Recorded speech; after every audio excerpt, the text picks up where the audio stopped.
Special Agent Peter Rudofski, that's R-U-D-O-F-S-K-I, and it's pronounced Rudolph and then Ski. All right, Special Agent Rudofski, how you doing today? I'm doing good, how are you? I'm good. If you would, tell the jury just a little bit about yourself. Give us a little quick history of where you grew up, where you went to school, and how you ultimately ended up with your current position, please. I'm originally from Oakland County, Michigan, Metro Detroit area. Became a reserve deputy in 2015, a reserve officer with Bay City Department of Public Safety while I was attending Saginaw Valley State University to get my bachelor's degree. And then went on to work at Oakland County Sheriff's Office as a special deputy. Graduated in 2017 at Saginaw Valley State University with a criminal justice degree. And then in 2017, moved to South Carolina, worked for the Department of Public Safety. In 2020, came to the South Carolina Law Enforcement Division, where I am currently. Began in the undercover vice unit, worked in the undercover vice unit until October of 22, where I currently am a special agent assigned to investigative services. All right, and that was when again?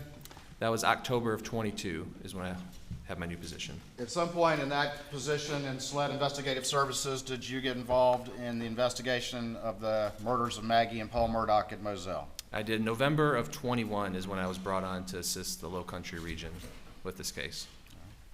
November of 21 or November of 22? 21. And let's talk a little bit more just about some of the experience you've had as a law enforcement officer. Have you had any experience with or had any training with using the FBI CAST program? I did. I took a basic 16-hour cell site analysis course, which allowed me to use their system CAST Viz, which is what if you saw Matt Wild's presentation, the mapping system and the plotting, it allows me to use that system and kind of do a basic level operation of it. And what has been your primary focus of your involvement, at least, in the investigation after you got involved in November 2021? And to be fair, that was November 2021. You were not working in investigative services when Moselle event happened in June of 21. Is that correct? That is correct. So when you came on in November of 21, what's kind of been one of your main focuses and main assignments? The main focus was to take all of the various forms of data. There's, a lot of phones, a lot of different data, and take all of that and put it into a readable timeline that you could start from, the beginning of the day to the end of the day and see everything with all those different phones and different, media sources all in one document. All right. Stand by for me just real quick.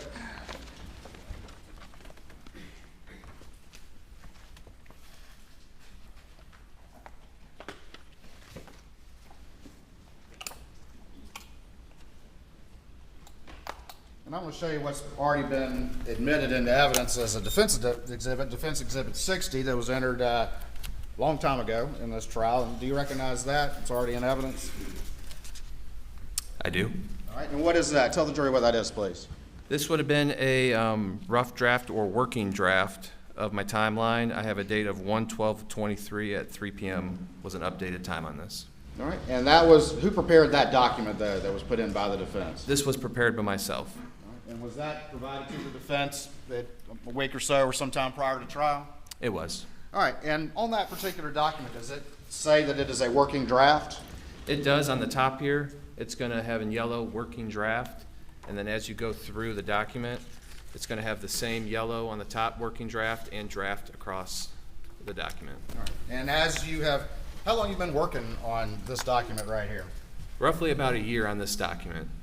And as new data came in, new data has been analyzed from various sources that have been put forward to this jury. Has that been incorporated into your timeline here? It has. All right. And since the time that this was initially prepared, has there been additional information added to it and that document continued to be worked on? There has. All right. And has that been provided to the defense as well? It has.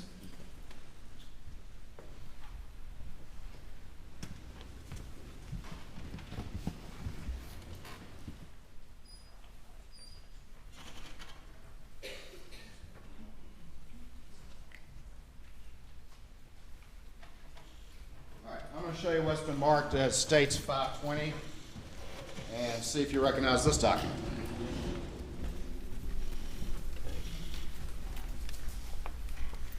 I do. This is going to be the full timeline This is going to be the latest copy. And I'm going to show you what's been marked as 519, and do you recognize that document? I do. All right, and tell the jury what that is. This is going to be a condensed timeline of this document here. Instead of having the whole day, it's going to have roughly from 6 p.m. to 11 p.m. on June 7th, 2021? 2021. Your Honor, at this time I would offer states 519 and 520 into evidence. No objection. Yeah, I admit it. All right, we're going to get back to those in a second.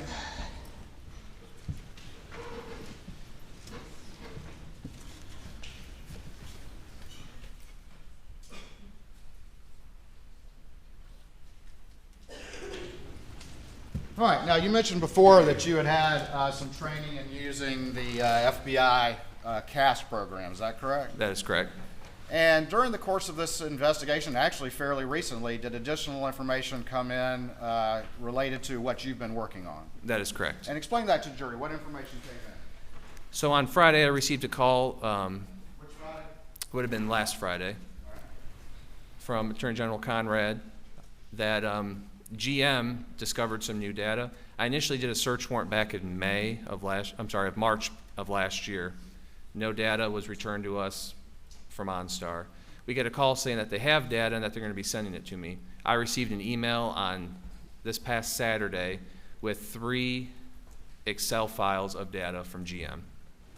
All right, and tell the jury generally what was that data? There was a lot of data in it. Mostly it was a lot of latitude and longitude plots. There was speed data in there, and a lot of data that when you start your car up, you might see like your engine lights and all that, those codes and stuff. A lot of the codes was on the data. All right, and for what vehicle was this for? This is for the 2021 Suburban, driven by Alex Murdaugh. Had GM previously responded to law enforcement inquiry that there was no such data?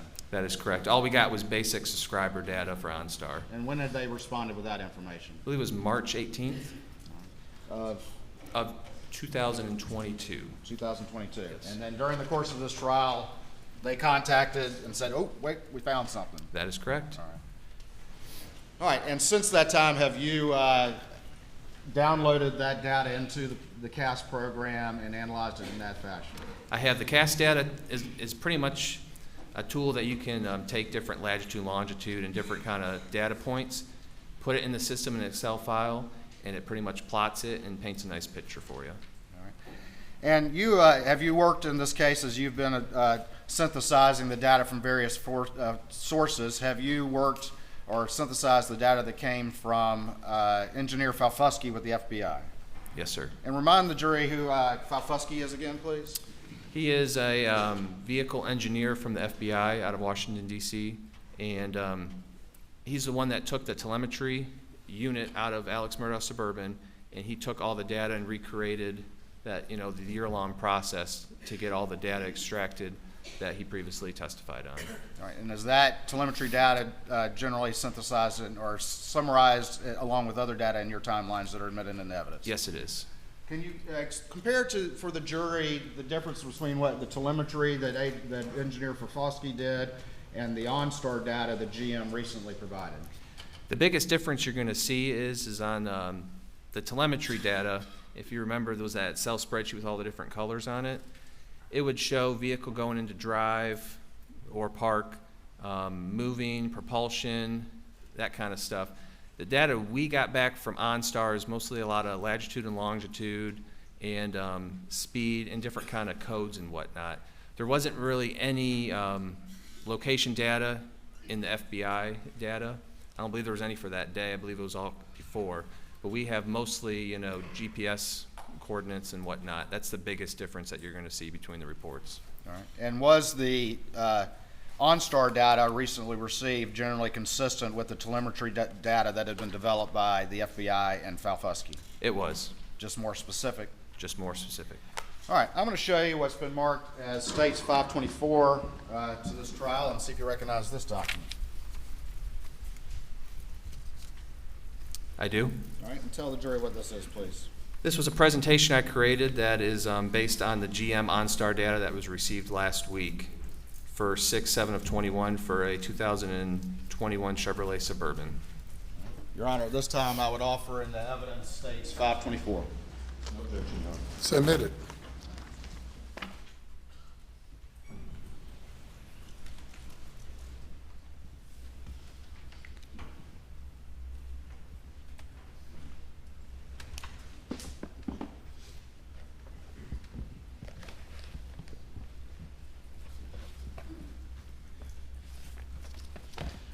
All right, I'm gonna, if I could have a computer input, please. And I'm gonna go ahead and put Exhibit 524 up on the screen, the one we just admitted.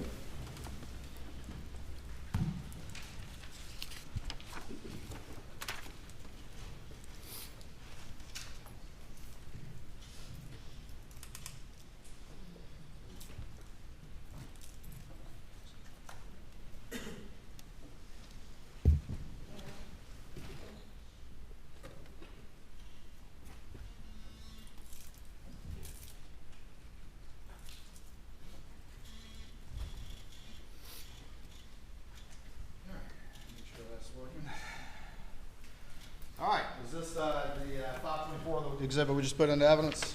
That is correct. All right, and that's your name up there, and it's got the CAS program and everything, is that right? That is correct.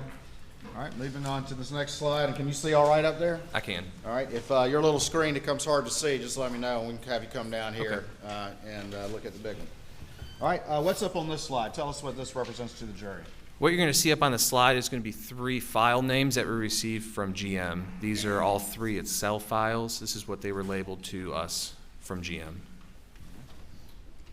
And what does this slide reflect?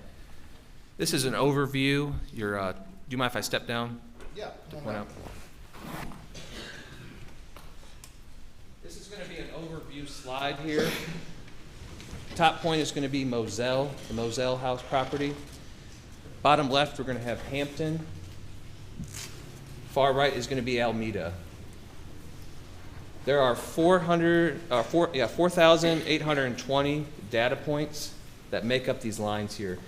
When you zoom in a couple more slides, you're going to see the individual dots. This is kind of like an overlay of all of those dots. Right. But just for reference, that's where we're at in the map. And just very quickly, tell the jury, when we're talking about these dots, is that what the CAS report did? Is plot the dots based on the data provided by GM OnStar? That is correct. Each dot is going to represent a latitude and longitude.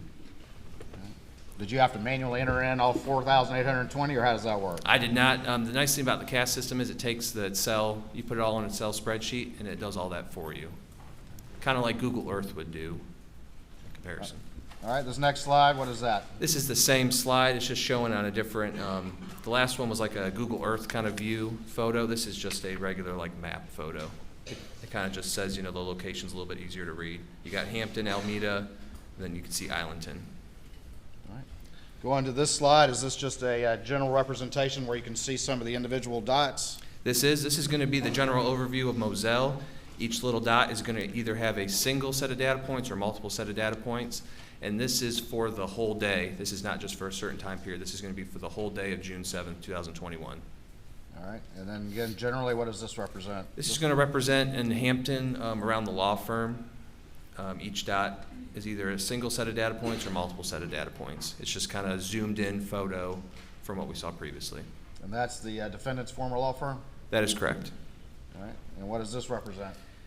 This is going to be the Alameda property that's been referred to previously. And this is just showing an overview of all the dots for that day. All right, we're about to get in some slides that have very specific references to dots. And just generally, what are you about to go through with the jury as the specific data points that you're about to relate to them? So for this presentation, we're going to go through all the different drives that occurred that day. You're going to have a data point in a slide that's going to show you the beginning, a couple slides during the drive, and then at the end. And we're going to have a couple different drives that we'll be walking through. All right, now we're at this slide. What's the title of this slide? This is Alex leaving for work. All right, and tell the jury, what image do we see right here on the screen? So what you're looking at, this is going to be the property 4147 Moselle Road. This is going to be the main entrance, and you can see underneath the little box is going to be the house. You're going to see on the date, it's going to say June 7th, 2021, and this plot is going to be 120647. All right, and is that what time the Suburban got underway, according to the GM OnStar data? That is correct. It does match up. Moving to this next slide, what does this represent? This next slide is representing his vehicle making a right onto Moselle Road during his drive. All right, what time is that? The time is 12:07:40 p.m. All right, come on down here if you would, just real quick, and explain to the jury this box, and in particular, if there's a little arrow on this box, point that out to them so that they can understand specifically what's being referenced with the blue and white box. So anytime you see a blue box here, it's a little hard to see, but the little kind of triangle down here, that's where it's pointing to on which red dot it is referring to. So anytime you see the box, look for that little triangle, and that's going to tell you the area that the vehicle, the latitude, longitude correlates with. All right, we'll have to borrow the stick real quick. So this little blue triangle right there is what we're talking about? That is correct. And it's pointing to that little red dot there, is that right? That's correct. And we're not going to go through all 4,820 dots, but just representative dots of these various trips, is that correct? That is correct. All right. I just want to point out quickly, you might see a couple other data points. That could be for another trip. Sometimes they have the same latitude and longitude, but different times. So you might see a couple different data points, but that's the explanation for that. All right, and then the one that's highlighted, though, is the one that's the information's being referred to right there, is that correct? That's correct. And right here, we see what? You see June 7th, 2021, All right. 12:07 and 40 seconds p.m. All right, thank you.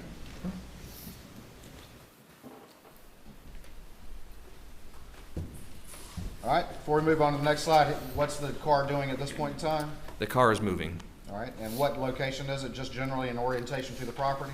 Moselle Road coming out of that main gate, That driveway? main driveway. Moving on to the next one, what does this represent? This is 12:07:42, and this is representing, you're going to see a mile per hour is going to be the new line that just showed up. And this is showing 12 miles an hour the vehicle is traveling. Generally on these blue boxes is the little arrow at the bottom.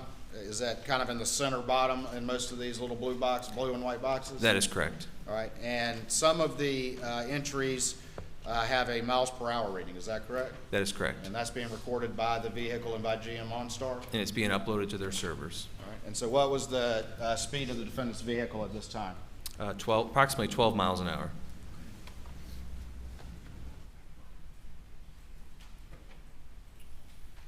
Now, on here, it's in reference to miles per hour, because we're Americans. But the data that you got, what unit was it in? Kilometers. All right, and so did you convert that data to miles per hour? In an Excel spreadsheet, yes. All right, and just plugged in what the conversion is, and it converted to miles per hour? Yep, you just do the equal sign, then you do the conversion, and it converts for you. All right. All right, going on to this next slide. Is this still on the trip that morning to the or that afternoon to the law firm? That is correct. All right, and very quickly tell the jury where we're at. We are still on Moselle Road. We're past the Godley Farms Road, which would be another reference point. And that's the residence up here at the top? That is correct. All right, that's the kennels way up at the very top? That is correct. All right, what is the date and time of this reading? 12:08:30, and that is showing approximately 55 miles an hour. Okay.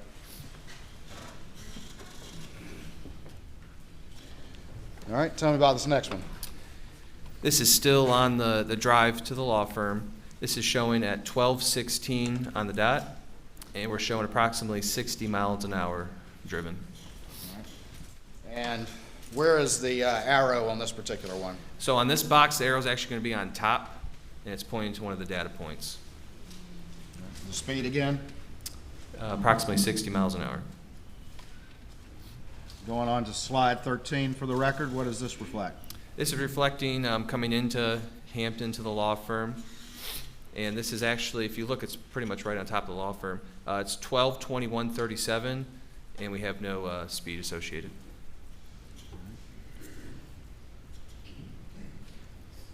All right, and then the next slide, slide 14. This is 12:24:06 with no speed reported. This is when he's arriving. This is the last data point I could find. All right, so he's arrived at work at that time, correct? That is correct. 12:46? 12:24? 12:24:06. Going to this next slide, explain to the jury what this is, and we're slide 15 for the So after each drive, we're going to have a slide that's going to show a max speed from all the data sets on Excel. The max speed for his drive from Moselle to the law firm that morning was 12:13:19. The max speed was 65.8 miles per hour, and the average speed of that whole drive was 37.24 miles an hour, and that time was at 12:13:19 during his drive. All right, we're moving now to slide 16. Tell the jury what this represents. This one's going to represent Alex leaving work at the law firm, heading to his house. It shows at 6:24:18, and it shows him going 8 miles an hour, just starting to leave. All right, PM PM, and the speed. approximately 8 miles an hour. Going on to slide 17. This one's showing at 6:26:54 p.m. It's showing his Suburban going approximately 42 miles an hour on his drive home. The arrow is going to be on the top right. And It the might speed. be cut off a little bit. 42 miles an hour. All right, and then is that the arrow right there? That is correct. All right, at the top, The top of the screen. about 42 miles an hour. That is correct. Slide 18, what does this reflect? This is going to reflect at Alex arriving home at 6:42:54 with a miles per hour of 0. This is one of the last data points that without speed.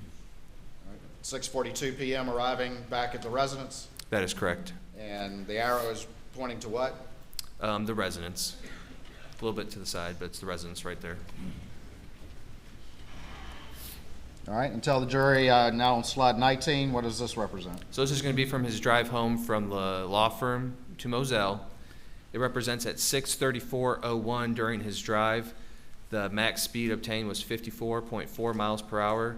The average speed during this drive was 41.39 miles an hour.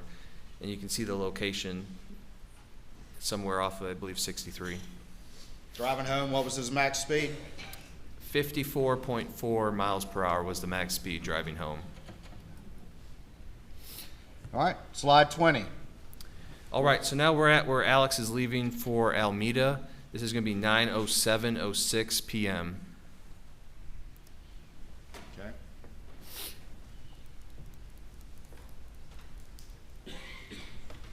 And again, we'll go through the timeline in a bit, but is this generally consistent with some of the telemetry data that Falfosky did? It is Suburban goes underway at what time? 9:07:06 according to this data. Moving on to the next slide. Like previous Where's the Suburban at this point?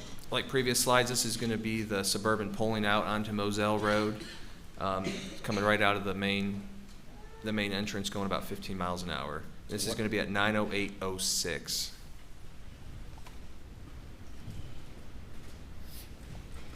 What do we have right here? This is going to be 9:08:18 with speeds approximately 37 miles an hour.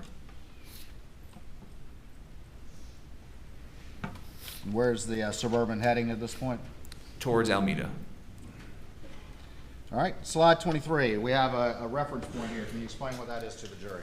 So the orange dot, that's going to represent approximately where Maggie Murdaugh's phone was located the following day on June 8th, 2021. All right, and do we have a time reference for the Suburban at this time? We do. It's going to be 9:08:36 seconds, and it's showing a speed of 42 miles an hour. Okay.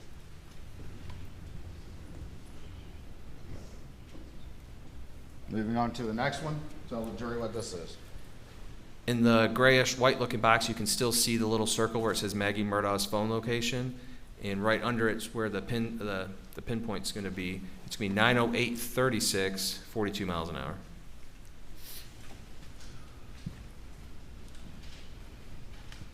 Next slide, 25. Slide 25. The upper halfway portion of that box, you're going to see the circle again, the orange circle. That's going to be Maggie Murdaugh's phone. And at 9:08:42, we have the Suburban traveling approximately 45 miles an hour. After passing that location, does the defendant's vehicle start to accelerate? It does. Going to slide 26. Tell us what this references. So we also have Maggie Murdaugh's phone location. This is just another data point. There's several throughout the road. This one is showing 908.54, 44 miles an hour. Slide 27. This is going to show you another overview of this data point in location to Maggie Murdaugh's phone. 908.54, 44 miles an hour. Slide 28. This one's further down the road past Godley Farms Road, just for a reference point. This is 909.06, traveling 48.6 miles per hour. Slide 29.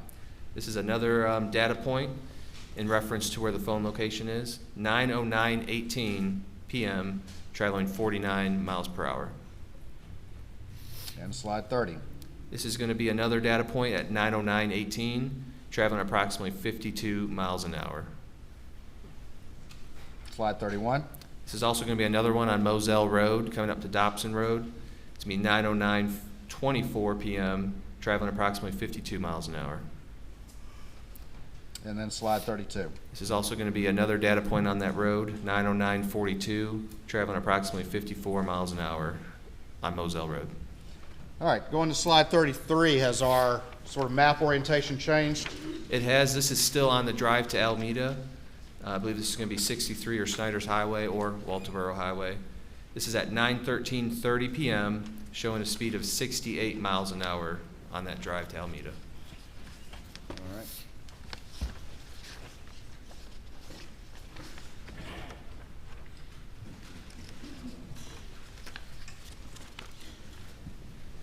And I'm going back to slide 3.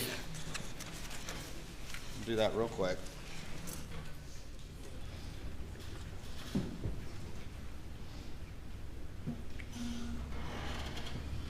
And the slide that we were just seeing when the orientation changes, can you come down real quick and kind of describe generally what we were looking at when we started, and then the where we're at on that slide that we were just about to look at? All right, so where we started on this drive would have been right up here, 4147 Moselle Road. Make sure everyone can see. 4147 Moselle Road. This would have been Moselle Road that we just showed all those data points.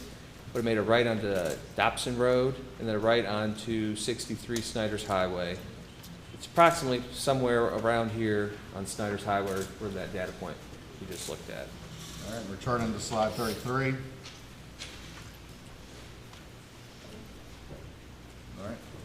And right there is going to be approximately where the data point is at. Okay, and what's the speed there?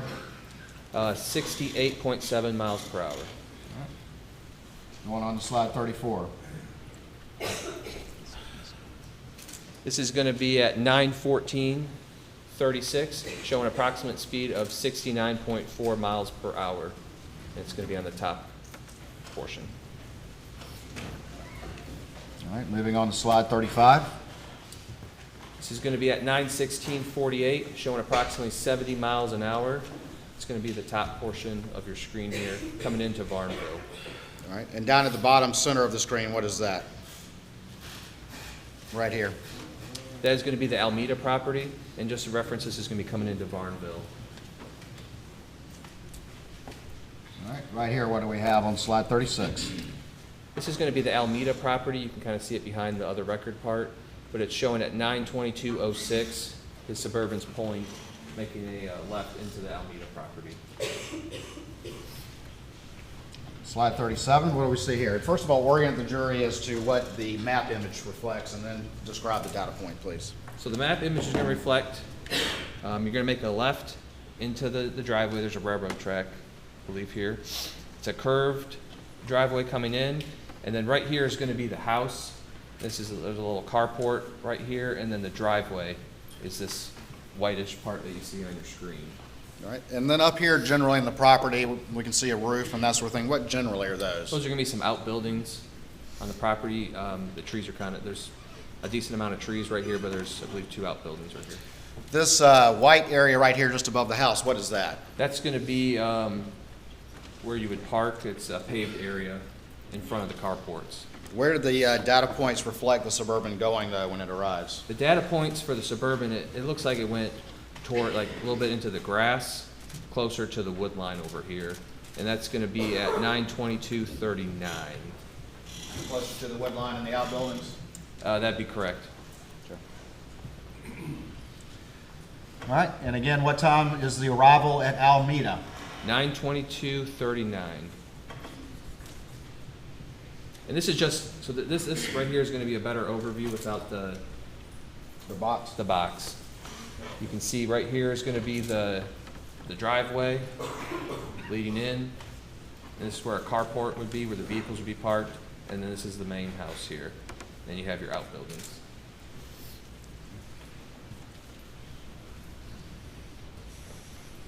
Right here, we have kind of a line of data points right there in the grassy area behind the house. We do. All right, going on to slide 39, tell the jury what those calculations represent, please. So this is going to represent the drive from Moselle to Alameda. During that drive, the Suburban reached a max speed of 74.4 miles per hour during that drive and averaged 51.94 miles per hour.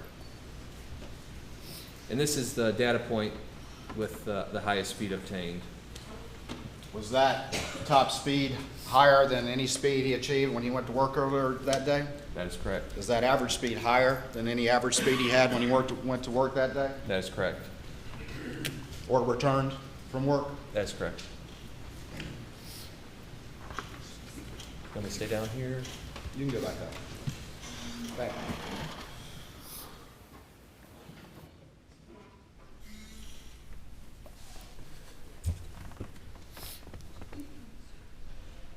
That max speed again is what on the trip to Alameda? 74.4 miles per hour. And the time again that he 9 arrived? At Alameda, Yes. I believe it's going to be 9:20. Let me back up. If you go back. We're back up to? 9:22:39. So 9:22:39, he reached his max speed at 9:14:13. On June 7th, 2021 at 9:22 p.m. is it dark? That is correct. All right, we've gone on to slide 40. Please tell the jury what this represents. This is going to represent at 9:43:18. This is when we first saw movement. And this would be Alex leaving Alameda en route back to 4147 Moselle Road. It's showing approximately 2 miles an hour. All right, and the time again? 9:43:18. The arrival time that you just testified? That's correct. What was the arrival time that you testified? 9:22, And he's leaving at what time? 9:43, So approximately how long? 20 minutes.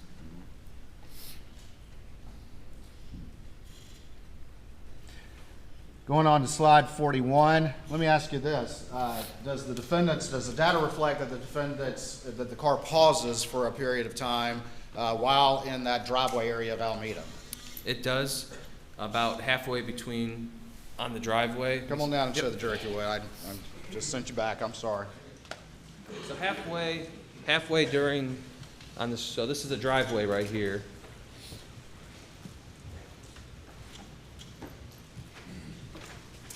So this is the driveway just for reference. We see what looks like a data point, I believe, right here. And if we click on that data point, it's going to be about a minute until this data point will show up leaving the property. All right, and then on slide 41, we have a, what's the time stamp that you have on that one? And show the arrow to the jury too, please. Yep, 9:45:22, and the arrow is going to be all the way down at the bottom, right across the railroad tracks, turning onto Yemassee Highway. At 9:45. That is correct, 9:45:22. All right, moving on to slide 42. Please tell the jury what this data point represents. This slide's going to show you the drive back from Alameda to Moselle. This is just a data point on Yemassee Highway. It's 9:46:01, and this one doesn't have a speed. Going to slide 43. This is also going Orient the jury and tell them the data point, please. So on the bottom you have Alameda, going through Varnville, and then heading up to Moselle. This is at 9:51:30. This is showing approximate speed of 74 miles an hour. It's going to be the top portion of that box. That's the arrow at the top center. That is correct. Slide 44. Please tell the jury what this data point represents. Top of the map, you're going to see Moselle, and this is going to be on 63. This is going to be at 9:54:24. We have approximately 70 miles an hour. And the arrow is located where? It's going to be on the bottom. Slide 45, what do you have right here? This is going to be at 95918. This is Moselle Road coming up to Godly Farms Road for reference. Top portion on the left is going to be the Moselle property. This is at 95918, showing a speed of 57 miles an hour.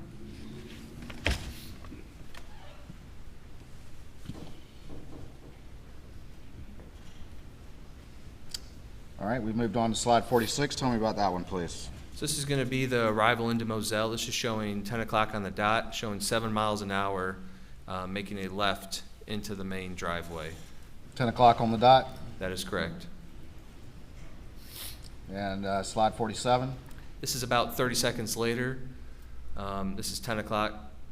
This is about halfway down the driveway of the main house, showing 22 miles an hour. All right, slide 48. Tell the jury about the calculations reflected on this slide. So this is going to be from his drive back from Alameda to Moselle Road. The max speed that was obtained during that drive was at 9:51, 43 seconds, was 80 miles an hour. The average speed was 46.52 miles an hour during that drive. Is that average speed going to also, though, include that minute where the car paused at the driveway in Alameda? That's correct. The top speed was what? 80.16 miles an hour. And at this time period, would it have been dark outside? It would. Let me ask you this. You're a law enforcement officer that works in this area of the state, correct? That is correct. And have you, during the course of your law enforcement career, have to respond to emergencies or call for services and that sort of thing? That is correct. All right. And this particular road that we've been talking about, these roads, have they recently been paved? They have. And was that after the murders occurred on June 7th, 2021? They were. Or were you familiar with the condition of the roads and what they were like on that route prior to them being repaved? I am. All right, and tell the jury what running code is. If you have an emergency or a call for service, an emergency, what is running code? Running code is where you activate your blue lights and siren, and you go above the posted speed limit at a safe fashion to get to your arrival in a safe manner. That's when the cops turn on the lights and they're heading to the scene. Yep, blue lights and sirens. All right, and you're traveling as fast as you possibly can and still be reasonably safe. Is that correct? That is correct. And have you had call prior to this road being paved to run code down that road? That is correct. All right. Would you at night, or did you ever at night, on the roads as they existed at the time of June 7th, 2021, run in code with your lights on, run 80 miles an hour down that road? I would not, no. And why not? Tell the jury why not. Due to the time of night, the heavy deer population out there, as everyone could probably see, I mean, deer will run out all the time, and especially with all your lights, it attracts the deer. So it's actually worse having your blue lights on sometimes. The deer actually are kind of attracted to that light. And then also the road conditions, the road was, was a lot of potholes. And was the defendant's top speeds on both the trip to and from Alameda in excess of any max speed in his trips previous in the day? that'd be correct.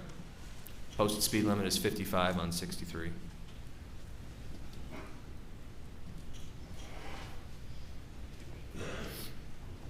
All right, we've gone on now to slide 49, and tell the jury what this represents.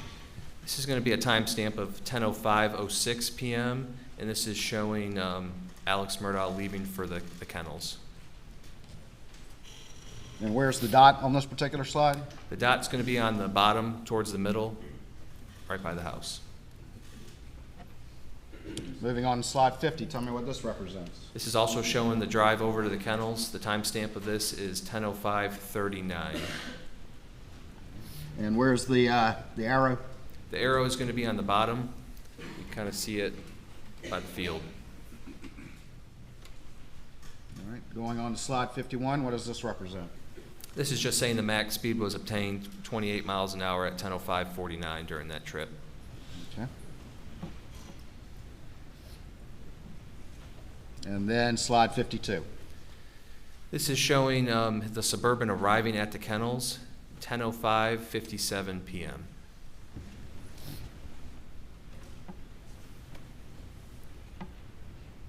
And backing up still on slide 52, can you remind the jury, and we'll talk more about this with the timeline in a minute, but generally what time was the 911 call? 10:06, I do not know the seconds. All right. And to your recollection, during the 911 call, did the defendant say he was returning back to the residence during that 911 call? He did. All right, and so we're on slide 53. What does this reflect? This would be him heading back to the house around 10:11:54. All right, slide 54. This is just also showing him driving back to the house at 10:12:18 p.m.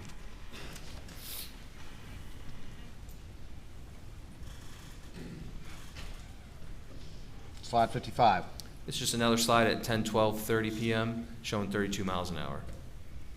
And where's the dot? The dot is going to be on the bottom, and it's going to be on the main drive to the house. Slide 56. This is going to be at 10:13:54 showing 2 miles an hour, and it's right next to the house. All right, slide 57. This is just showing on that max speed from going from the kennels back to the house was at 10:12:19, and the Suburban reached 35.78 miles an hour approximately. Slide 58. This is just showing the drive back down to the kennels. This is during the 911 call at 10:14:30 p.m., showing approximately 24 miles an hour. And then the final slide in this exhibit, what is that? This is just showing the max speed at 10:14:25 of 30 miles an hour during that drive. Does that complete your placing of those GM OnStar data points into the CAS program and these slides that you relayed to the jury? It does. Your Honor, I'm about to move on to another exhibit that's lengthy. This might be a good time. I would request or suggest a break at this time. All right, ladies and gentlemen, we'll take a break at this time. Please do not discuss the case. Very well, you may continue. May it please the court, Your Honor. All right, Special Agent Rudofski, we just finished with the GM OnStar data. That was 524. And again, just to remind the jury, you prepared two timelines. One is 520, which is the big one, correct? That is correct. With a more expansive timeline relevant to June 7th, correct? That's correct. And surrounding days, correct? And then this one, which is 519, which is a condensed version of this that focuses just on the hours, evening hours of the day of the murders, correct? That is correct. All right. At this time, I'm going to publish 519 to the jury, and let's discuss it.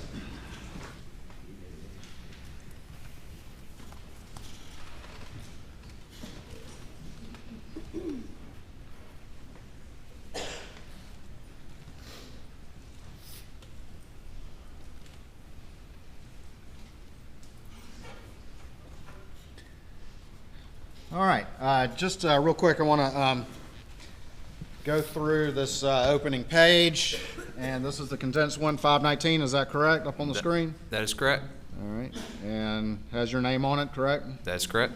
All right, and then we have a reference guide right here, and if you would just explain just some of the various sources of information that have been admitted before this jury that you ultimately synthesize into this summary timeline. Okay. What we have here is we're going to have cell bright extraction report. It's going to be for Paul Murdaugh, which as you go through this timeline, PM is going to refer to Paul Murdaugh. We're going to have AM, which is going to be Alex Murdaugh's cell phone extraction, and then MM, which is going to be Maggie Murdaugh. So anytime you see the abbreviations, that's what it's going to refer to. We have their cell phone extractions here. We also have the FBI telemetry report. We have the FBI CAS data. We also have different reports from the phones, like the Axiom reports. We have an ALPR report in here, which is actually probably not in the condensed one. That's going to be automated license plate reader data for Maggie Murdaugh's Mercedes. We're also going to have some Snapchat data, and then data from Rogan Gibson, Paul Murdaugh, Alex Murdaugh, Maggie Murdaugh, and Buster Murdaugh's CDRs, which is the call data records from Verizon. Pause you real quick. So we have extractions. Tell the difference to the jury, and I don't mean to point out with the stick, between an extraction and then CDRs or SIL data records, please. So the extraction is going to be what, like Britt Dove testified, what he actually extract out of the phone. And then the CDRs is going to be what Verizon testified, which is going to be their records of phone calls and text messages. So two separate data sources from two separate entities. All right, and continue on, please, with the remainder of the data in your summary timeline.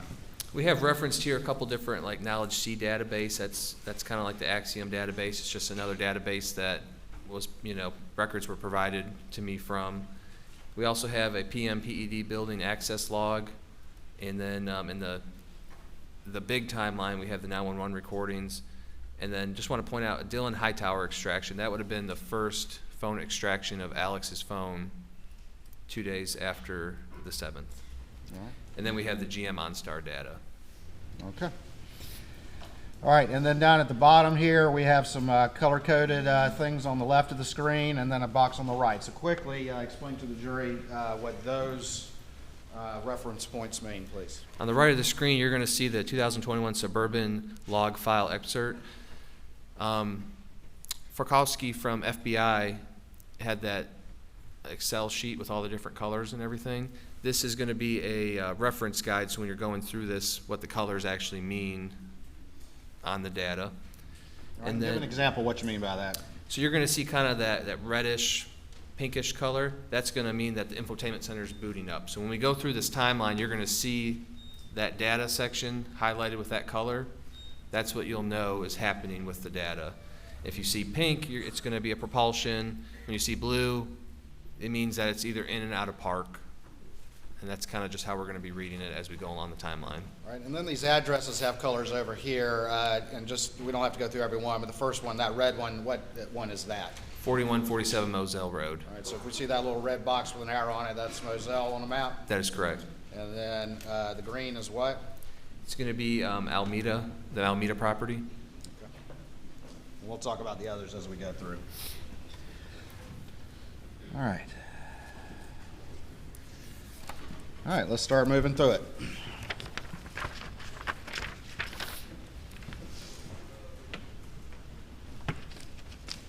Just give me 1 second.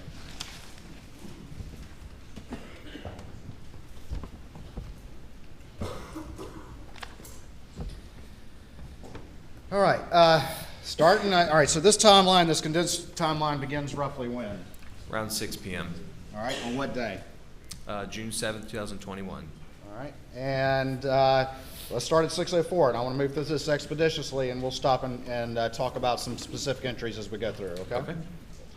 All right, and so starting there at 6:04, does Paul Murdaugh have any phone activity? He does. He calls Will Loving. And as you can see in the parentheses, it's going to say PM extraction. That means it was pulled off of Paul Murdaugh's phone extraction, just for reference.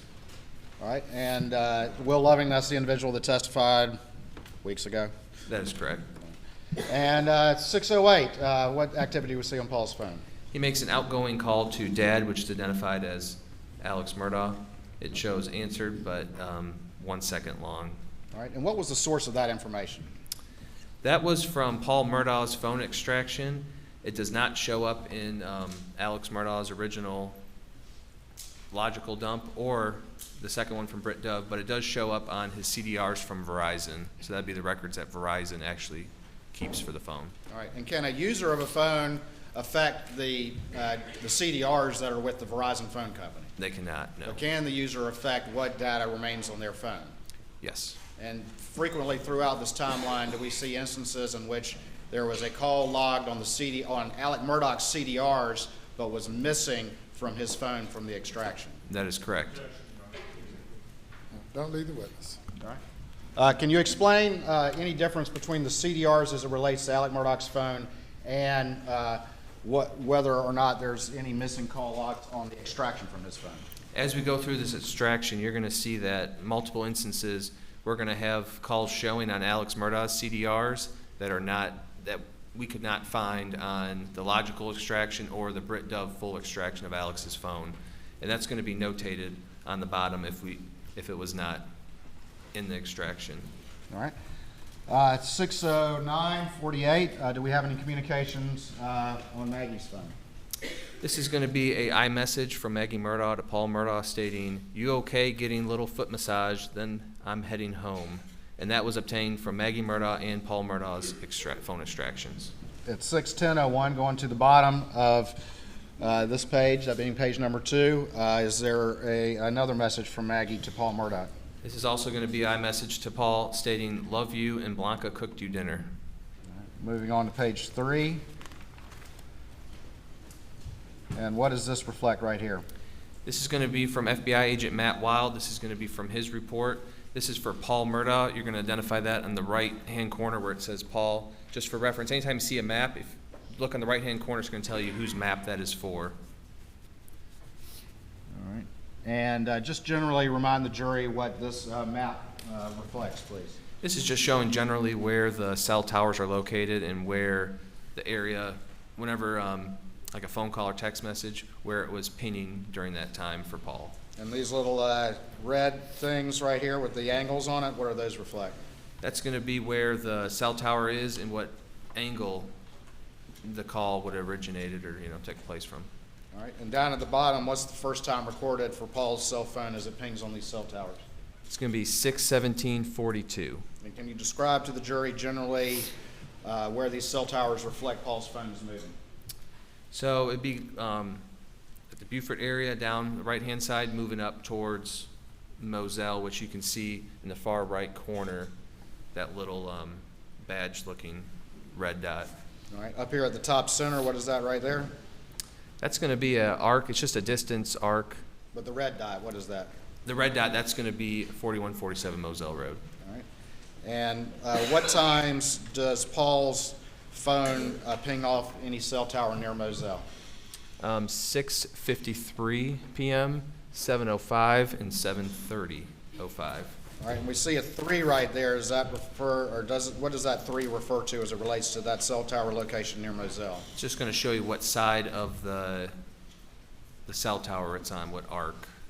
And what time does it first ping on Sector 1 facing Moselle? 7:05:33 p.m.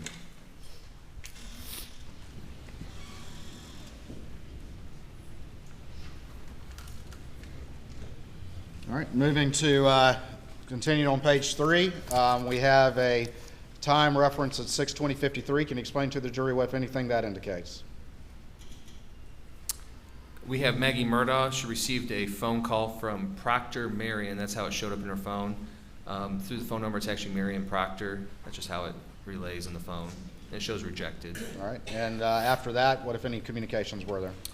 Right after that, at 6:21:28, Maggie Murdaugh sends a text message to Marion stating, "Can't talk, getting food massage, we'll call you back." That was from her phone extraction. Moving on to 6:23, are there any communications with Maggie and Paul? There are. Paul sends a message to his mom at 6:23:27 stating, "What did she make?" And then Maggie replies back shortly after saying, "Country fried steak and mac and cheese." Below that, we have a orange and blue box. What does that represent? So this is going to be from the FBI telemetry data from that Excel spreadsheet that's ready into evidence. And this is just showing with that color coordination I talked about earlier. The orange is going to show a system startup. And from previous testimony, that could be, unlocking a car, locking it, getting in close range with the key fob, opening up the rear hatch. Just something that makes, when you get in your car, you kind of hear that noise before you start it up, the telemetry. It's just inner workings, anything could really cause it. Well, I'm asking you, going back to that map, the incident location at Moselle where Paul and Maggie were found murdered, what county is that in? That's going to be Colleton County. And then if you look, we have the pink, which is going to kind of show propulsion, and then blue, which is going to show some kind of shift in the vehicle transmission. All right, down to the bottom, 624, what is that? 624.2, that shows from the FBI report, telemetry report, that the Suburban shows a device connection. That would be Alex Murdaugh's phone? That'd be correct. Okay. Moving on to 6:24 p.m. Is there any data points as it relates to the defendant's Suburban? It is. We have one at 6:24:18 around the PMPED law firm. All right, and what time is that? No, 6:24? 6:24:18, correct. All right, and that map there, is that a data point from the CAS data that you just explained to the jury? That is correct. All right. Moving down, we have some various messages from some of the individuals. Is that right? We do. Okay. We have Alex Murdaugh receiving a phone call from Jay Parker at 6:25. 6:27, Paul is sending a message to Britt saying maybe Saturday. He calls Robert Boyle shortly after, and then at 8:38 p.m., Rogan calls Mary Ann Dempsey. And to your recollection, what is Mary Ann Dempsey to Rogan at this period of time? I believe his girlfriend currently at the time. All right, moving on to page 5. What does this map represent? Who is this from, this map? This is going to be from Matt Wild from the FBI. This is directly from his report. And what phone does this map reflect? Top right, it's going to say Alex Murdaugh with associated cell phone. All right, and then there's a box below that. Explain to the jury again what that box represents. So the box below that, that's going to represent all the times that the pings were logged that Matt Wild actually put in the report. And then the black circle with the angle in the middle, what is that? That's going to show you the cell tower and then the kind of angle that the calls or texts would have been in. And what property is in the sector of that cell tower? 4147 Moselle Road, and it's identified by that red badge-looking dot. All right. On here, this box with the times, those are times of what again? This would have been times of activity that would send to a cell tower that they would have data on. In the 6 o'clock hour, what is the latest time period that you see Alex Murdaugh's phone reflecting activity? 6:52 p.m. And then after that, what's the next time period that you see reflecting activity? The next time showing on the map is going to be 9:04:24 p.m. Does the defendant's cell phone reflect any activity between 6:52 and 9:04? Between 6:52 and 9:04, there's no activity reflected. At least on the cell pinging. That is correct.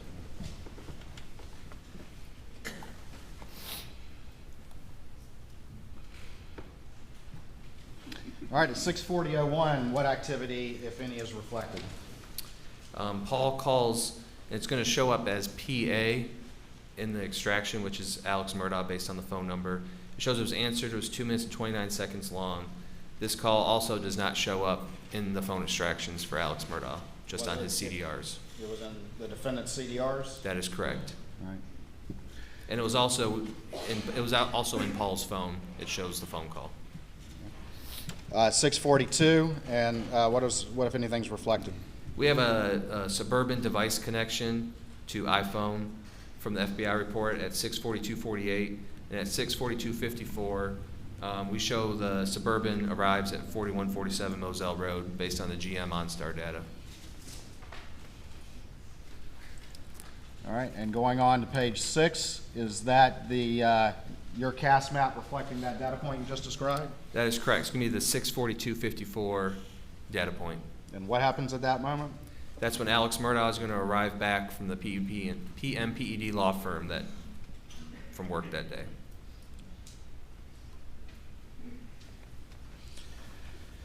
All right, moving on. 6:43:50, what if any activity do you see? It shows that Maggie Murdaugh's phone had a missed call from PA, which is Alex Murdaugh. It shows missed, but also it shows up in Alex Murdaugh's CDRs, but does not show up in either one of the phone extractions. All right, and moving on, we have a couple of the orange and white boxes. Tell the jury again what those reflect. So these are just going to reflect some kind of system boot up. Doesn't mean the car moved or did anything. It just means that door was opened. It just something triggered the car to kind of do a little internal boot up from previous testimony. At 6:53:44, what if any activity do you see? Paul Murdaugh calls John Marvin. It shows 1 minute and 42 seconds long, and that's based off of Paul's phone extraction.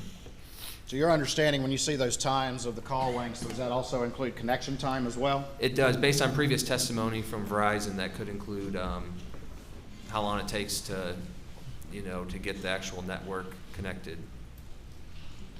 All right, and then at the 7 o'clock hour, what if any communications are on Paul's phone?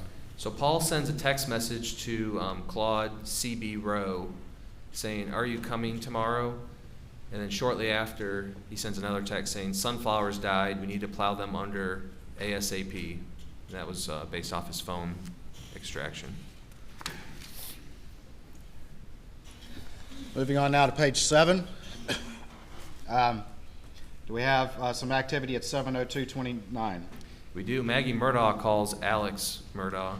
It shows 2 seconds, and this also does not show on Alex Murdaugh's extraction. It shows on his CDRs, and it also shows on Maggie's phone that Maggie called Alex, but does not show on Alex's phone that that call was there. Missing from his phone, though, correct? That is correct. All right. Missing in the call log of the phone. All right, 7:03 to 7:11. What, if anything, is reflected on Alex's phone? His phone's showing approximately 165 steps taken during that time frame. And then what happens at 7:04? 704, through the catch data database, it shows that Paul Murdaugh is at the residence of 4147 Moselle Road. Does Maggie's phone reflect any activity as we move on to the 7:04 time period? Her phone showed that between 704 and 817, her phone was, showed a Bluetooth connection to MBUX 95224, which is her Mercedes-Benz. And so anytime we see MBUX 95224, what, if anything, does that represent? That's going to reflect her Mercedes-Benz. MB for Mercedes-Benz? That is correct. All right. Moving on, at 7:05, does Maggie call anyone? She does. She calls Marion at 7:05:13. It shows answered 7 seconds. At 7:05:55, is there any reflection of a communication between Alec and Maggie Murdaugh? There is. Alex sends a message to, in his phone, it's Maggie May, stating, "Paul said you were getting a petty. Call when you done." That's from the Alex. That's from the extraction. Moving on, do we have any communications between Maggie and Paul during this time period? At 7:05:32, we have Maggie calling Paul. It shows answered 1 minute and 31 seconds. And then does Maggie attempt to call Marion again? That is correct. And I'm sorry, that would be at the bottom of the screen. Yep, that'd be Right the now. 7:07:49. Maggie Murdaugh calls Marion. And when it says Marion, it's Marion Proctor. All right, moving on to page 8, we have another map. Can you generally explain what this represents to the jury, please? So in the top right-hand corner, we have Maggie Murdaugh with the associated phone number. We have 2 points, 4147 Moselle Road in the red, and the green's going to be the Almeda property. When you're looking at this map, number 1's going to be closer to Charleston, and it's working its way. Maggie is working her way towards Moselle in this map. All right, and the first time period you see on dot number that's numbered 1? It's going to be 7:07:49 And p.m. the latest time period you see on the dot that's numbered 5? That is correct. That's going to be in the Walterboro area. It's going to be 7:50:20. 7:50:20 is going to be the latest dot, and that's in the Walterboro area.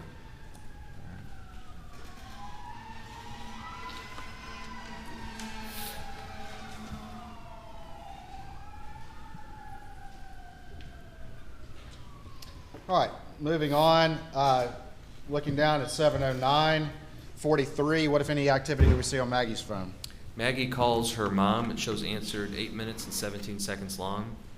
Would that be Ms. Brandstetter? That is correct. We have an orange box. Tell the jury that quickly, please. So that's just showing a system boot up. Could have been getting close to the Suburban, unlocking it, locking it, opening up a door, or it could just be some kind of internal components based on previous testimony from the FBI. All right. After that, we have 2 entries. Can you tell the jury what those 2 entries are, the time periods, and what they represent, please? Yep. So the next 2 entries is going to be 7:14:13 to 7:22:19. It's going to be Paul Murdaugh's iPhone showing approximately 208 steps traveled during that time period. And the one below it's going to be 7:15:35 to 7:21:52. This is going to be from Alex's phone, showing that approximately 200 steps were taken during that time frame. So we have 208 steps taken from Paul during his time frame, and then Alex is around 200 steps traveled. And both those time periods for those steps for Alec and Paul, are those generally roughly the same? Generally the same. Consistent? That's correct. 7:18:44, what, if any, activity do you see? Alex Murdaugh sends a text message to CB Rowe saying, "Call me, please." Going now to page 9. At the top, those two entries, again, explain those two entries to the jury. So the first entry is going to be Paul Murdaugh's iPhone from 7:25:03 to 7:34:47, and it's showing 139 steps taken during that time period. This is approximate. 7:28:35 to 7:37:11 is going to be Alex Murdaugh's iPhone, showing approximately 47 steps traveled during that time period. All right, 7:30 p.m., we have another data point indicating Maggie's trip home to Moselle. That is correct.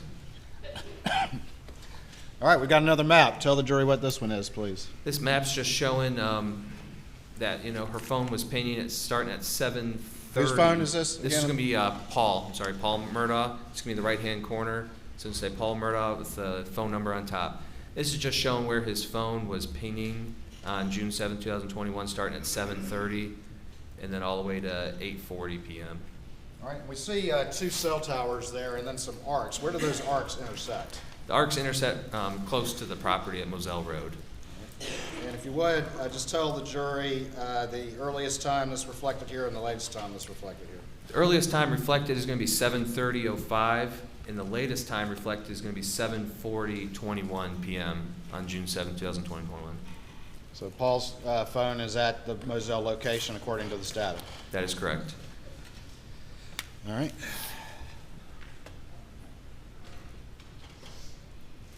Bottom of page 9. Do we have any communications between Maggie and Marion Proctor? We do. At 7:31:13 p.m., we show a call from Maggie to Marion at 7:39, which is the length of the call. 7 minutes and 39 seconds. That's correct. Does that include connection time as well? It does.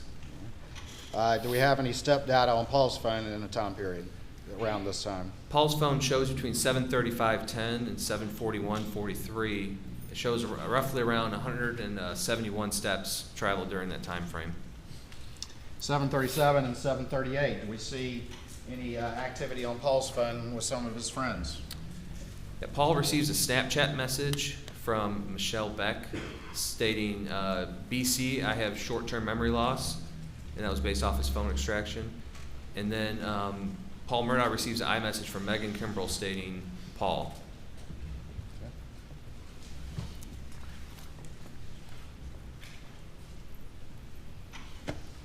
All right, moving now to page 10. Going to 7:39:55. Can you tell the jury what that data point reflects on your summary timeline? So from earlier testimony, you've seen this this video. This is just a thumbnail picture, and this is when it's showing it was created in Paul Murdaugh's phone.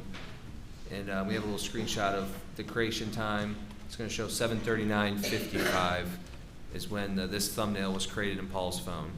And remind the jury what video that is. I see we got a thumbnail there, but Yep. what video is that? This is going to be that Snapchat video that was sent to a few friends of the tree. You have Alex Murdaugh on the tree that's leaning over. All right, and again, this is when that video, at least the timestamp, was its creation? That's correct, based on previous testimony, yes. All right. 7:41 to 7:48. What, if anything, is reflected on Alex's phone? We show that 29 steps were traveled on his phone, approximately between 7:41 and 7:48. All right. And just talked about the Snapchat video. Looking at this map, whose phone is this? And explain these data points to the jury, if you would, please. Or whose phone is this first, if you would, please? So this is going to be Paul Murdaugh's iPhone, and below it, it's going to be his iPhone location data. So this is not going to be Verizon location. This is going to be location data directly off of his phone. So this is GPS data that's more specific? That is correct. All right, and we see a number of dots up here. What is this area up here generally sort of in the center of this image? That's going to be the kennel area, and then there's that little house, The cabin? the cabin. All right, and what time periods in that upper box do we see GPS data on Paul's phone up there in the kennel cabin area? We're seeing between 7:45 and 7:54 is location data for that Is area. 7:54 or 7:56? 7:56, sorry, it's hard to see. All right.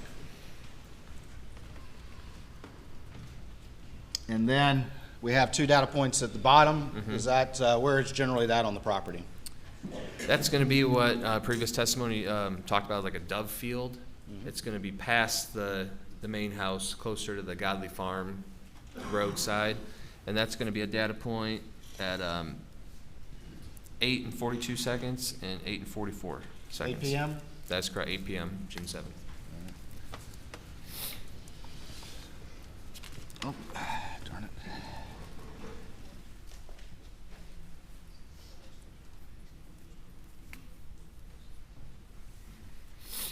And then down at the bottom of page 10, is there any step data on Paul's phone? There is. It shows approximately 89 steps traveled From during what time periods? 7:45 p.m. to 7:55. Moving on to page 11, we have a map. Tell the jury whose phone that is and what that data point is, please. So this is going to be Maggie Murdaugh's phone. This is going to be Verizon location data. And what we see here is the tower and then the arc of the tower. This is going to be in the Walterboro area. The time is 7:50:03 p.m. All right, and moving down, we're starting to see some references, and there's a little battery symbol on the side. What does that represent? So that's going to represent battery life. So right here, this is going to be at 7:52:28. It's going to show Paul Murdaugh's iPhone battery at 7%. And in your review generally of Paul's cell phone data, was it generally consistent for him to continue to use his phone even if he had a low battery life on it? That's correct. All right. And is that also consistent with the testimony from David Grubbs from yesterday or the day before? Previous testimony, yes. All right, below that, 7:55 time period, we have 2 entries. Can you explain those 2 entries to the jury and how they relate to each other, if anything? So 7:55:44 to 8:05:28, we have Paul Murdaugh's iPhone showing approximately 262 steps traveled. And a close time frame from 7:55:32 to 8:05:07, we show Alex's iPhone traveling approximately 270 steps during that time period. And then at 7:56, what is reflected as it relates to that Snapchat video? This is when the Snapchat video referencing Alex Murdaugh would have been sent through Paul's Snapchat account to his friends, based on previous testimony. And it was created, you already testified to this, but it was created when? I believe 7:39:55 And it was sent out to his friends when? at 7:56 p.m.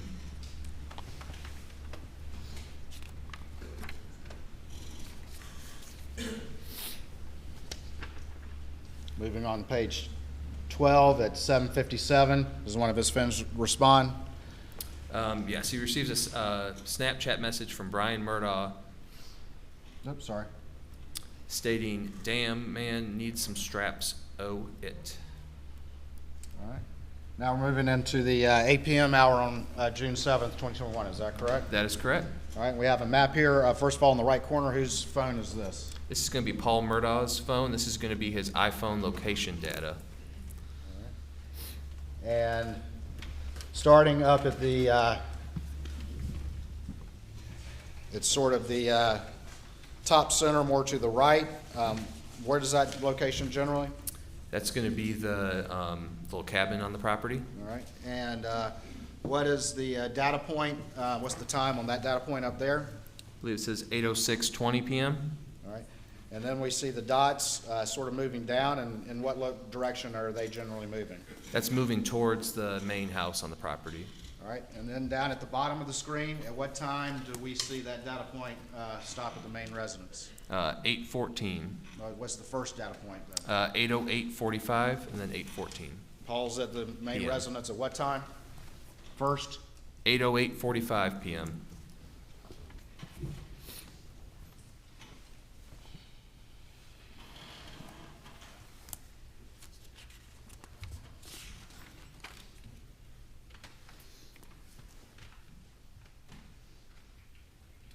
All right, and just on page 13, we have some earlier data points. Is this map kind of out of order just a little bit?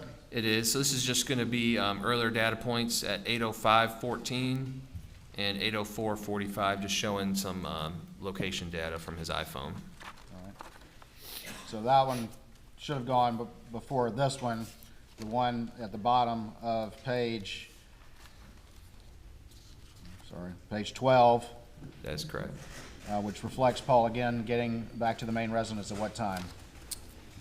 8:08:45 p.m.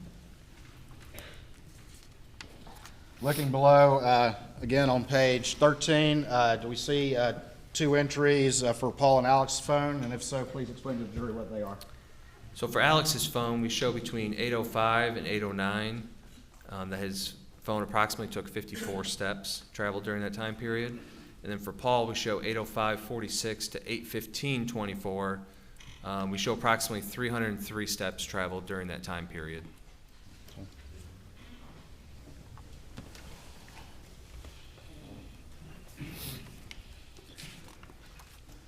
Moving on to page 14, do we see that same map again of Paul's phone reflecting him arriving at the residence at 8:08? 8:08:45, correct. And then still pinging there at what time, at the bottom time? 8:14 p.m.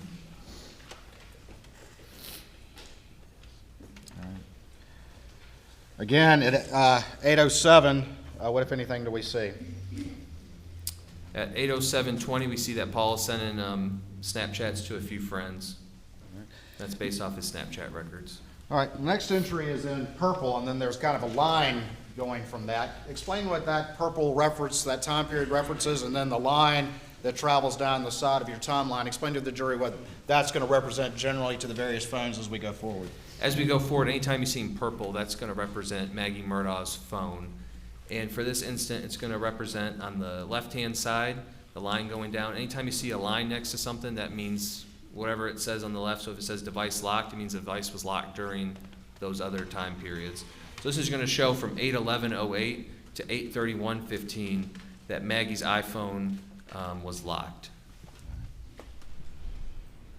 And as we move down, you can see it continue to the next page. That means during those times it's locked. All right, so we'll see multiple of those as you go forward, just explaining time periods where various devices were locked or other things were going on. That is correct. All right. Moving on to page 15, we have a map. Explain to the jury whose phone this is and what it represents. So this is going to be for CB Row, and this is a overview map. You can see Augusta, the North Augusta area, and it's showing the sector and the tower that it's pinging off of at 7:13:15 in the North Augusta area. You say 7:13 or 8:13? I'm sorry, 8:13:15. All right. So CB Rowe's phone is pinging over here, way over here in Augusta. Is that right? That is correct.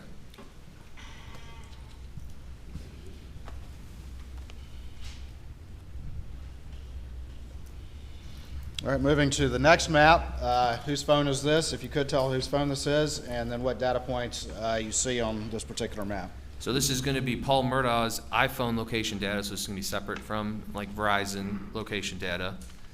And this is showing at the area of the main house, bottom left, and the data starts at 8:14 and goes all the way to 8:35:07.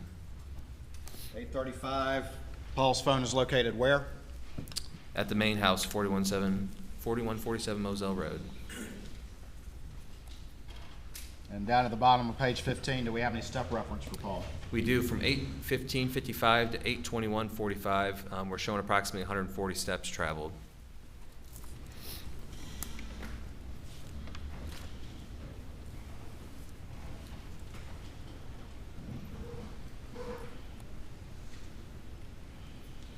Paul arrived back at the residence about 8:08, you testified, is that correct? That is correct.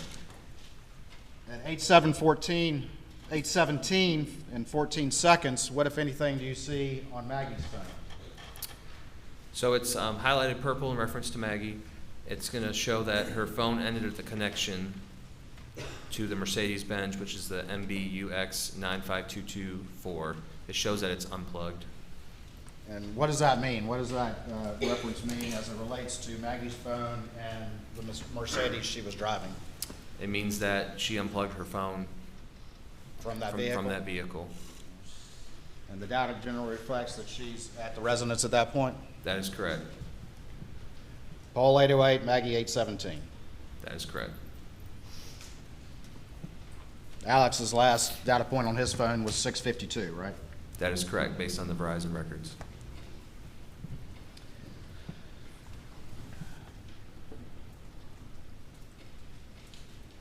We have at 8:17:44 p.m., do we have a battery reference for Paul?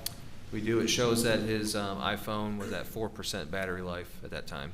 As we continue forward, do we see Paul continue to use his phone? We do. At 8:17 to 8:18, what, if anything, do we see on Maggie's phone? We're showing approximately 38 steps taken during that time frame. All right. And that would be after her phone disconnects from the Mercedes? That's correct. 8:19 p.m., what do we see on Paul's phone? We see that he connects to a PRTC Wi-Fi and that he receives a Snapchat message from Ansley Wilson stating he got the magic touch. And he also sends another outgoing text message or Snapchat message. All right. Now, PRTC, his phone connects to PRTC. What is PRTC? So PRTC is going to be the local internet telephone provider for this area. All right. So it's just showing a Wi-Fi connection. And was PRTC, to your knowledge, providing services to Moselle Road? They were providing services to the main house and then the cabin. All right, going below that, we have a series of communications, and whose communications are these going sort of back and forth, a series of communications? This is going to be Paul Murdaugh's series of communications. All right. And I'm not going to read each one or have you read each one, but are these generally communications going back and forth with his friends? That is correct.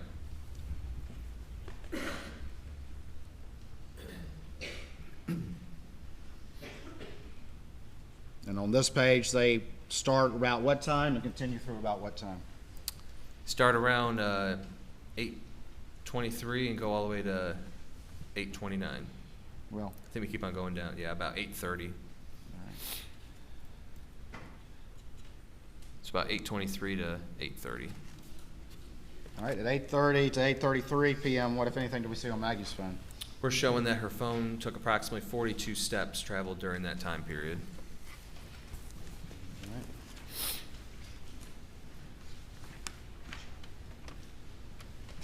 And that starts at what time that Maggie's phone starts reflecting steps? 8:30 p.m.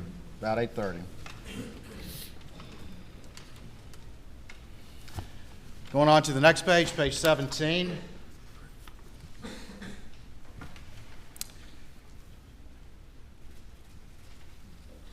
Going back just real quick on page 16, generally that series of communications with Paul and his friends, is he generally responding fairly quickly to the communications back and forth? He is either, it's their Snapchat and iMessages. He's responding and using those two applications very frequently.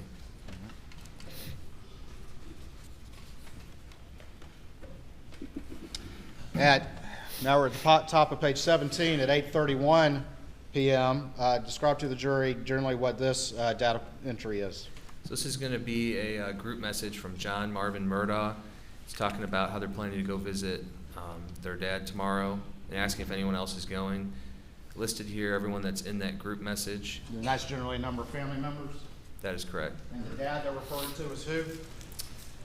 It's going to be Alex's dad. Mr. Randolph. That is correct. And based on your knowledge of the investigation, he had a turn for the worst health-wise around this time? That is correct. All right, well, let's talk about that very quickly.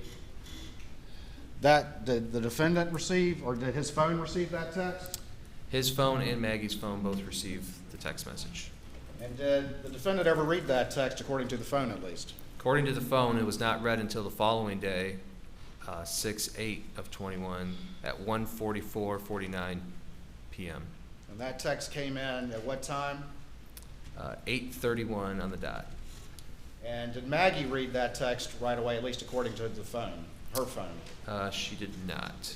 All right. And when did her phone finally read that text? Around 8:49:26. What time? 8:49:26 is when Maggie read that text. 8:49. 8:49.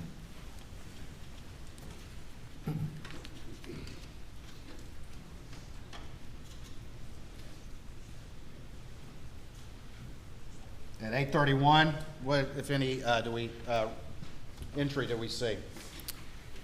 So at the 8:31:15, Maggie Murdaugh's phone unlocks and does orientation changes.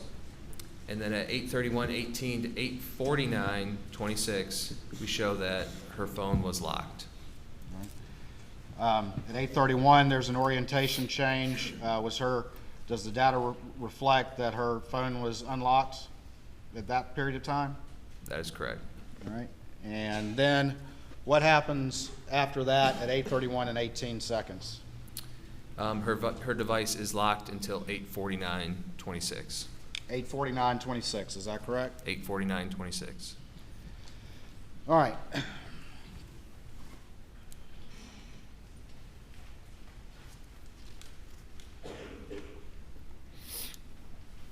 At 8:32:25, we have an entry in green and then a line going down. Can you explain to the jury those time periods and what, if any, significance they have? So green is going to reflect Paul Murdaugh. Anytime you see green, it's going to be Paul, and purple is going to be Maggie. That's reflecting that his iPhone moved approximately 283 steps during that time period. So on the left-hand side, as we go down, and you're going to see other data entry points, if you see the green next to it, that means that those steps are being traveled during that time frame. And now we have a map. Whose phone is that? This is also going to be Paul Murdaugh's, and this is going to be his iPhone location data. All right. And where is that iPhone location data located? That's going to be at the kennel area of the property. All right. And tell me the time periods that he is at the kennels at this point in time. At this point in time, he's at the kennels at 8:38:07 p.m., 8:44:53, 8:44:55, and 8:44:56.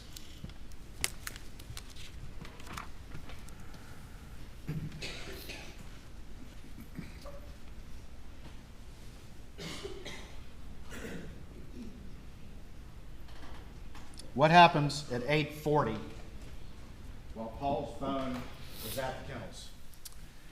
Paul calls Rogan Gibson. It shows answered for 4 minutes and 14 seconds. Starting at what time? 8:40:20. And if you have about a 4-minute call, what time does that end? 8:44.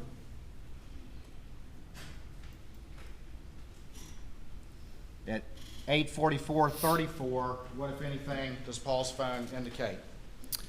So at 8:44:34, Paul Murdaugh initiates a FaceTime video call with Rogan Gibson.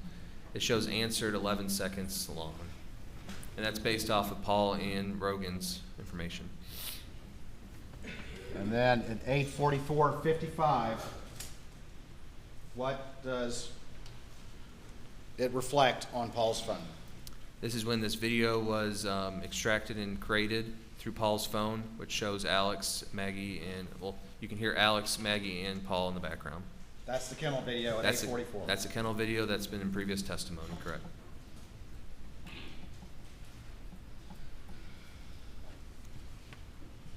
Following below that, at 8:47 and 8:48, does Paul continue to communicate with his phone? He does. He uses the iMessage feature in his phone to send a couple messages to Megan Kimbrell. It looks like it's based off of movie recommendations. Are those communications for 10 minutes or just for a couple of minutes or a minute or so? A minute or so.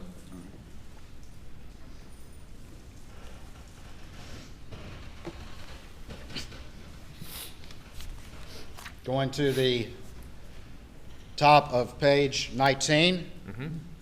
What time do we see there? 8:48:29. All right. And what's going on? What's Paul doing? He's receiving a message from Megan, and we have some backlight on data at 8:48:56. All right. And the next entry, tell me the time periods for that entry. 8:48:58 to 8:49:01. All right. And what happens there? Paul Murdaugh's phone that's the last time that it was unlocked, Ever? ever.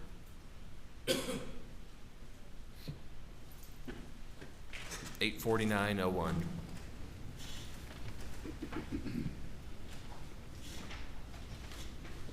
And the next activity that we'll see on Paul's phone occurred when? We have a backlight off from 8:49 to Going back to 8:48 to 8:49:01, you said that was when Paul's phone was last unlocked? That is correct. And continue on with that data entry, what does it indicate? What's the next time ever that Paul's phone shows any activity? 10:18. That's when. And the 8:48 to 8:49 Oh, PM? I'm sorry. Next activity notification is going to be the Rogan Gibson call at 9:58:35. That's the next time that any activity or notification shows up on his phone.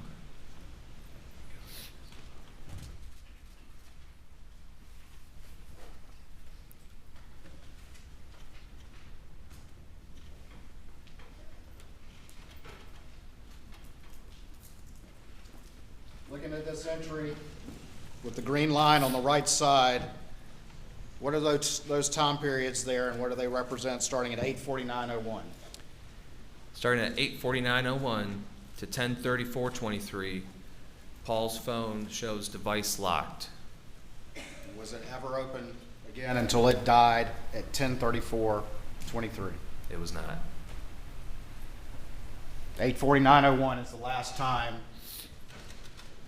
before that Paul had ever unlocked his phone. That is correct.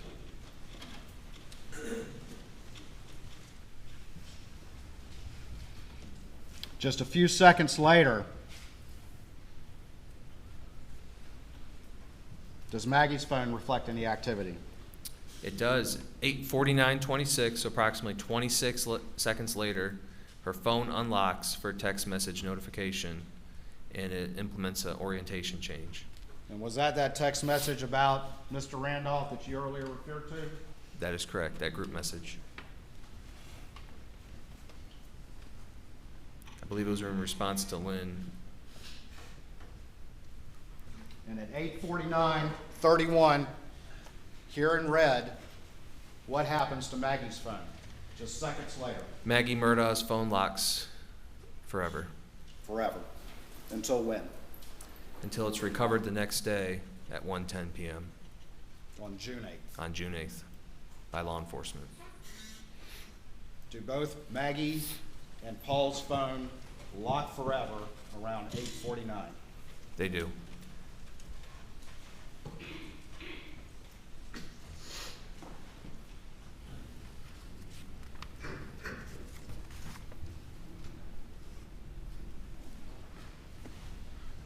At 8:49:35, does Paul's phone receive a text from anyone? It does. It received a text from Rogan Gibson. And what does that text say? See if you can get a good picture of it. Mary Ann, referring to his girlfriend, wants to send it to a girl we know that's a vet. Tell him to sit and stay, and he shouldn't move around too much. That shows unread. You never read that. Never read it. According to the investigation, is that the conversation that Paul and Rogan were actively engaged in starting at 8:40? That is correct. The kennel video was at what time? 8:44. And did the defendant repeatedly deny that he was ever at those kennels with the victims just minutes before their phones go silent forever? Objection. Basis for the objection. Leading. It's leading. Don't leave your witness. Restate the question. Did the defendant repeatedly deny ever being at the kennels at that Yes. time period? Yes, he did. Various interviews with law enforcement. And was that kennel video, what time was that kennel video? 8:44. And what time did Paul and Maggie's phones go silent forever? Eight. Answered it several times. Objection is overruled. 8:49 is when their phones went silent forever.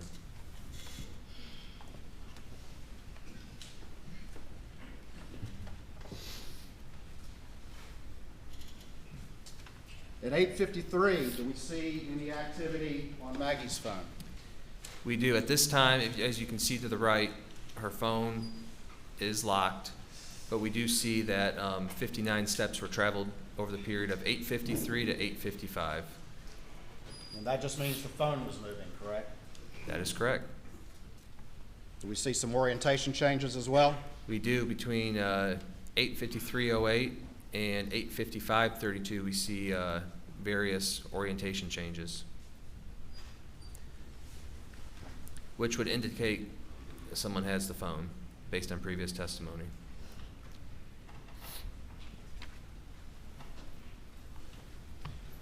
Moving on to page 20. At the top, we have 8:55, and we have a reference to a data point. Can you explain that to the jury, whose phone that is, and just generally what that is based on information gathered in the investigation? 8:55:48.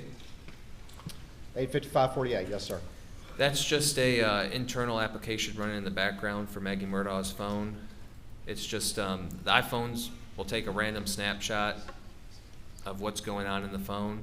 So that's just reflecting that there was some, behind the scenes stuff happening in her phone. It's not saying that someone was actively using it.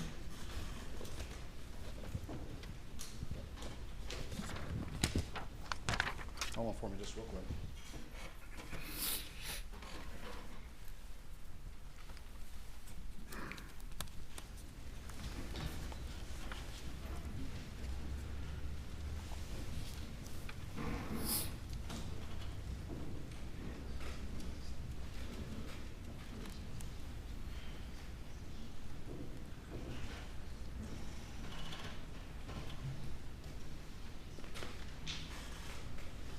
Right here at the bottom of page 13, we have a reference to step data on Alex's phone.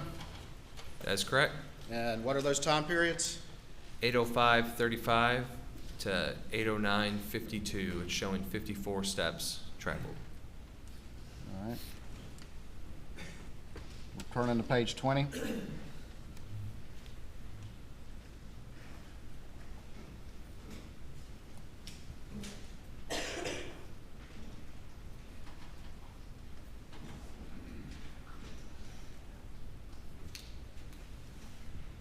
What suddenly happens to Alex's phone around 9:02? Pretty much wakes up. And what data point is reflected? From 9:02:18 p.m. to 9:06:47, it shows 283 steps traveled. And how long? How many minutes, roughly? 5 minutes, 5-6 minutes.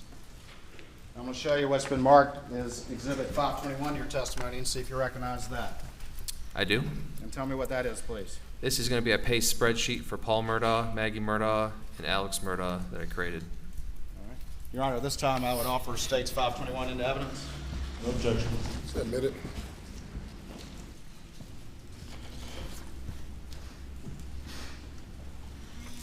Can I have the envelope, please?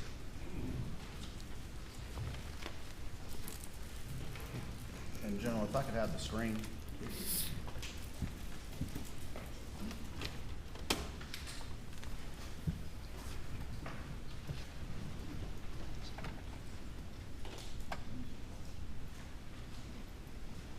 All right, tell the jury real quick, as we look at this exhibit just admitted, just generally, we have at the top, tell them quickly what this is and what these columns represent. Explain this chart, if you would. First column entry, that's just going to be from all the various entries from the phone data. We have a start time, we have a end time, we have the time elapsed in between the estimated amount of steps, and then we have a steps per minute calculation, which is going to be the far right. And the steps, those are the data entries in this timeline that you've been testifying to as reflected from the phone data. That is correct. And then the last column is just a simple calculation of steps based on the time periods of those readings. That is correct. And the last step readings that we have on Paul's phone are from what time to what time? The last step reading from Paul's phone is 8:32 to 8:42. We have one for Maggie as well, is that correct? We do. Her last time frame is going to be 8:53 to 8:55. And then down at the bottom, who do we have? This is going to be Alex Murdaugh's paste spreadsheet. Let's talk about this a little bit. If you would, start with entry 21. And what time periods is that? This is Alex's phone, correct? This is going to be Alex Murdaugh's phone. Right, time period? 6:52 to 7:02. How many steps? Approximately 283. And how many steps per minute based on a simple math calculation? Estimated 29.34. All right. 22, time period, steps, and steps per minute. 7:03 to 7:11. Approximately 165 steps. Estimated 19.20 steps per minute. 24, 24 is going to be 7:28 to 7:37. Approximately 47 steps. And estimated 5.46 steps per minute. 25, 7:41 to 7:48, showing approximately 29 steps, 3.97 steps per minute. 26, 26 is showing 7:55 to 8:05, 270 steps, approximately 28.2 steps per minute. 28, 28 is going to be the 8:05 to 8:09. It's showing approximately 74 steps at 17.28 steps per minute. and as you testified, that was the last entry on Alex's phone before we get to the 9 o'clock hour, is that correct? That is correct.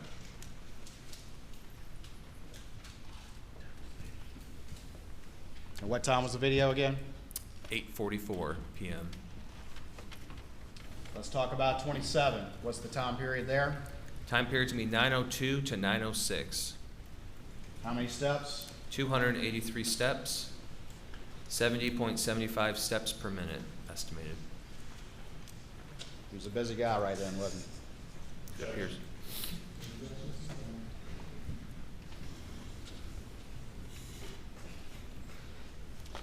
What was the average steps per minute from 9:02 to 9:06?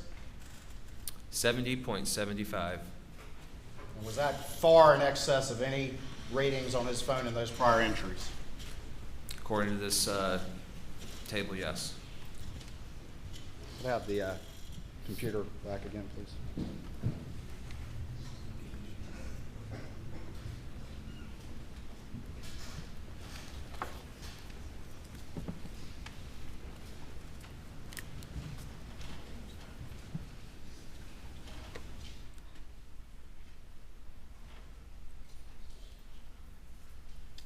We have a map here on Paul's phone. Tell me very quickly what that represents. We do. This is going to be based off of Verizon records for Paul Murdaugh, and it's showing 903.22 and 903.30, just showing what cell towers it was pinging off of. Again, is his phone still locked during this time? That is correct. Paul and Maggie's phones are still locked at this time. Bottom of page 20, we got a pink box. What does that reflect? That's from the FBI telemetry data, just showing a system startup with the telemetry system. On which It's gonna be, vehicle? Alex Murdaugh's 2021 Suburban.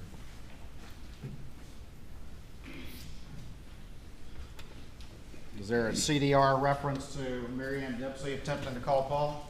There is Mary Ann Dempsey again is who? Rogan Gibson's girlfriend at the time.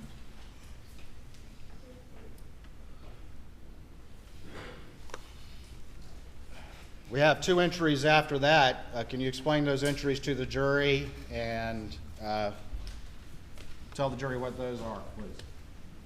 Yep. So at 9:03:52 to 9:04:23, Maggie Murdaugh's iPhone backlight is on. At 9:04:23, Alex Murdaugh calls Maggie Murdaugh, shows 18 seconds in his CDRs. This does not show on that Dylan Hightower first extraction or the second extraction. And it also shows missed on Maggie's phone extraction. That one's missing from Alex's phone, correct? That is correct. In the call log, it is missing.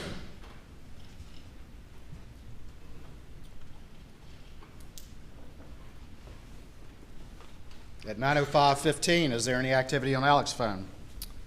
It shows that Alex Murdaugh calls Randolph Murdaugh, 18 seconds. Does not show on Dylan Hightower extraction or the second extraction, just on the CDRs. We have a pinkish box. What does that represent? Pinkish box is going to represent that system startup for the telemetry data for the 21 Suburban. At 9:06:12, what happens? Between 906.12 and 906.20, Maggie Murdaugh's phone implements orientation change from portrait to orientation sideways. That starts at 9:06:12. Yes, and it goes to 906.20. The orientation starts to change. What happens 2 seconds after that orientation starts to change? At 906.14, so that's 2 seconds afterwards, the phone receives an incoming call from Alex. Was that call on the call log when Dylan Hightower downloaded the defendant's phone? It was not.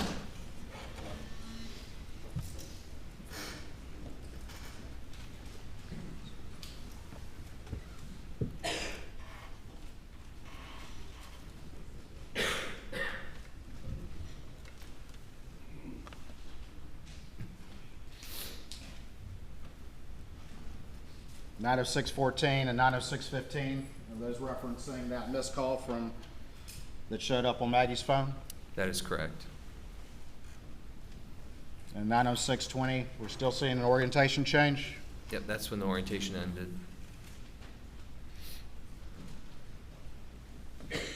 Moving down to the bottom of page 21, we have a bluish and a green box. Tell the jury what that is. So, according to the FBI telemetry data, the blue is going to indicate a shift in the transmission, and then green is going to show driving. The Suburban's underway. That is correct, according to the telemetry data. At the bottom of page 21, is there another call from Alex Murdaugh's phone to Maggie's phone? There is at 906:52, Alex calls Maggie. It shows 7 seconds long, and that's based off his CDRs since it was deleted off the call history. It wasn't on Alex's extraction, correct? It was not.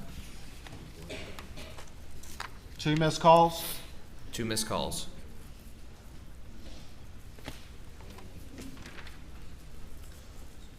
Moving to page 22, at the top, what, if anything, does Alex Murdaugh's phone show in relation to the Suburban?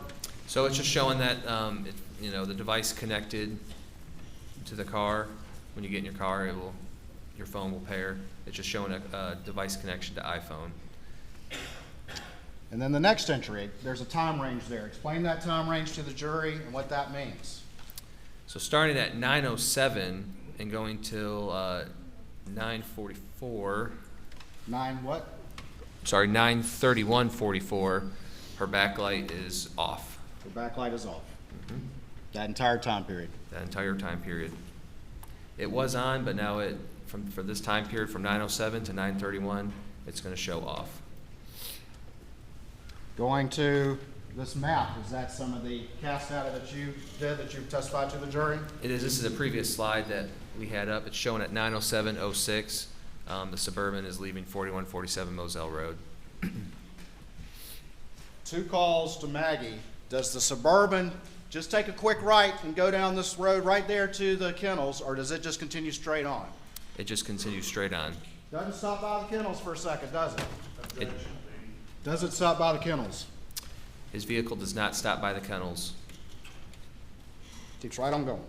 It's right on going to Moselle Road, makes a right.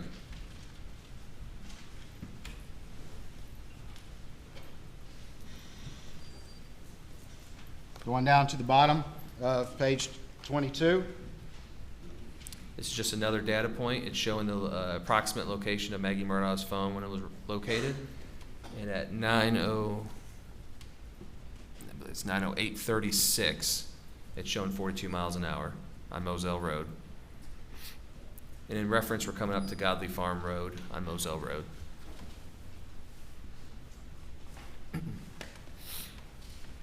This is at 9:08:36. And then we have, below that, we have a reference to a data point that you previously showed to the jury at 9:08:42. Yep, it's going to be on the next page. All right.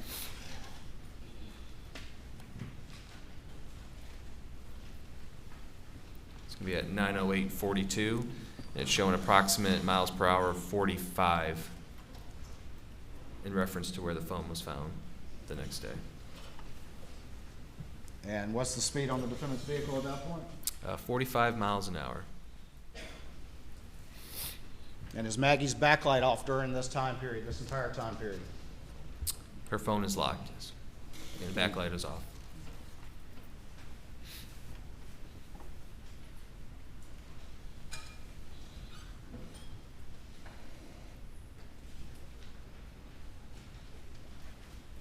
At 9:08:58, what do we see?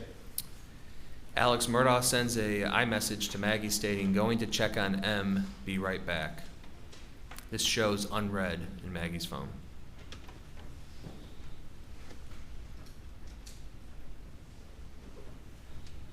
Moving on, does Alex's phone reflect a series of calls being made? It does. Tell me about the first one. First one's gonna be at 9:10:47. Alex calls Buster. It shows 60 seconds long. That's based off his CDR since it's not in his phone extractions. And that's again also missing from that entire series of events around the time of the murders that was not on Alex's extraction when it was downloaded. That is correct. It's not in the call log. I'll move on now. Been asked and answered.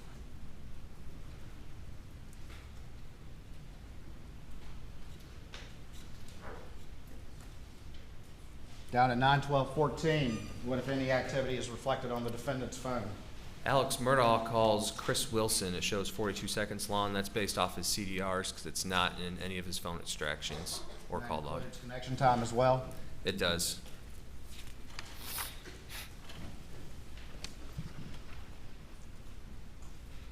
Moving on to page 24, we have a map. Tell the jury quickly what this map reflects. This is going to be an Alex Murdaugh location map from Verizon. It's going to show at 9:12:14 what tower and what sector it's pinging off of, and then at 9:18:46 what tower it's pinging off of.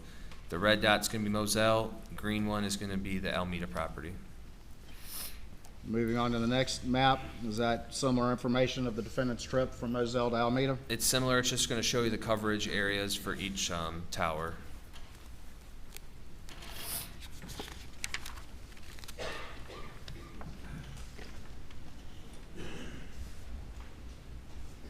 And then on page 26, what does this map reflect? This is going to be Verizon records for CB Row. Far right, the little red dot, that's going to be Moselle. Blue dot is going to be CB Row's home in Brunson. This is just showing the cell tower data at the time frame of 9:14, 9:20, and 9:21 And? in 11:37 p.m. This is close to Fairfax, just for reference. He's pinging in the arc near his home over here in Fairfax, is that right? That is correct. The home's Where's gonna be Moselle? Moselle's going to be that red dot to the right.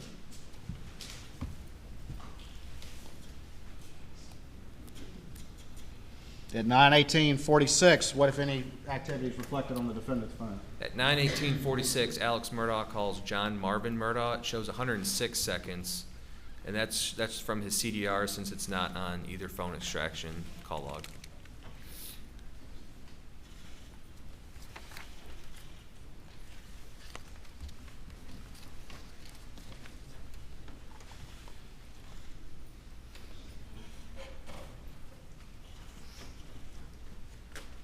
All right, we're on page 26 now. Tell the jury quickly what this map reflects. There's also going to be Verizon records from Alex Murdaugh's phone plotted. It's showing starting at 6:20:34 all the way to 9:46:35. It's showing from the cell tower in the sector of Alameda. You said 6:24 or 9:20? I'm sorry, 9:20:34. So roughly 20-minute period at Rough- Alameda? Roughly 20 minutes, correct.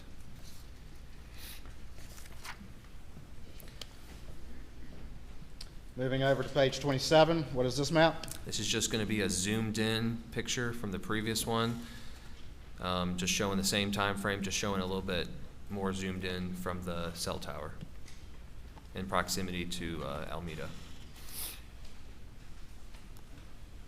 At 9:20:34, what if anything happens on the defendant's phone?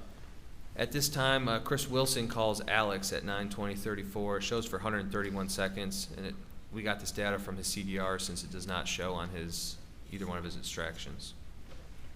And during that time, Claude CB Row at 9:21:36 calls, but Alex does not answer it. And again, his phone was pinging back at his house in Fairfax at that time period, correct? That is correct. We see the blue and green box. Tell the jury what's happening with Alex's Suburban at this point. So at 21:22, which that's military time, it's going to be 9:22. Green is going to show vehicle movement, and blue is going to show transmission shifting. And the is telemetry that data. consistent with the OnStar data at 9:22:49 of him arriving in Alameda? It is.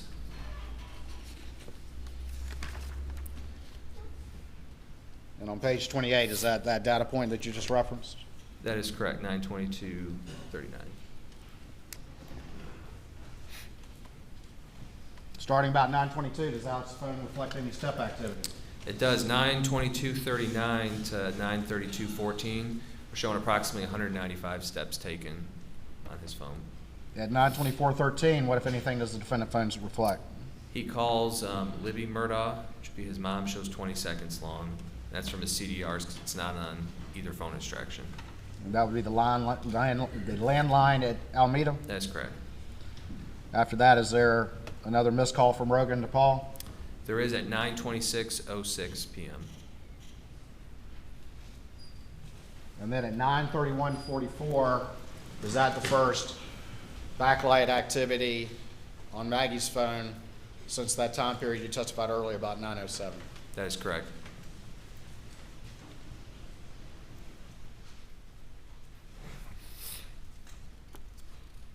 At 9:34, around that same time, is there any communication on Maggie's phone around the time of that backlight activity? There is at 9:34:14. Rogan Gibson sends an iMessage to Maggie Murdaugh saying, tell Paul to call me. And that shows unread. Never read? Never read.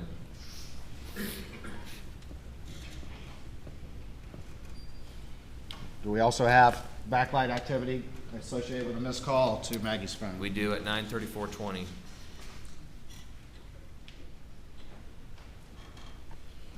Up here at 9:34 to 9:36:20, it says Maggie Murdaugh's iPhone backlight. Is that backlight off? That's going to be backlight off.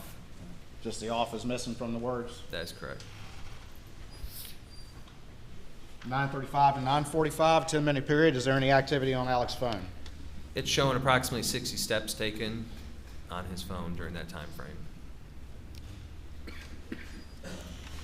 And also, as you see on the right-hand side, Paul and Maggie's phones are locked. It's referenced with the lines and the color coordination on the right-hand side.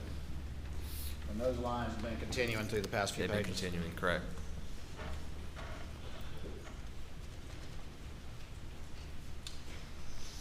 We have some orange and purple boxes. Quickly tell the jury what those are. So the orange color is going to be that system startup from previous testimony from Falkowski. And then the pink is going to be engine running propulsion. And is there another missed call from Rogan to Paul? There is at 9:42:17. There's a missed call. And then we have Alex's Suburban showing a device connection at 9:42:49, which is consistent with the data All right. telemetry. Suburban's leaving Alameda around this time. That is correct, 9:43:18. We show it starting at 2 miles an hour.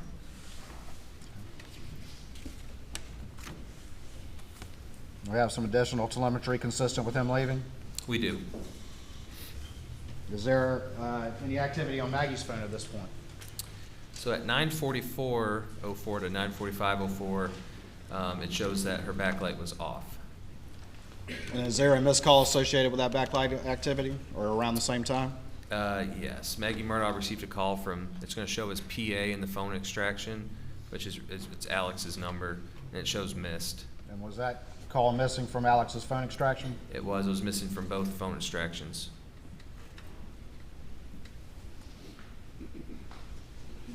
Going down to 9:46:35, what if any activity do you see?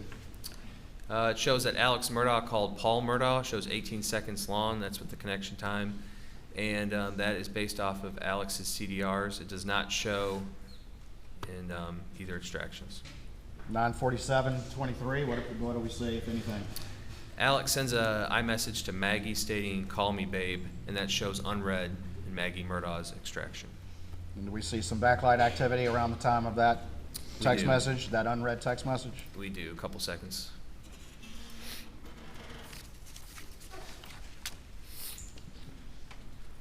Do we have a map here?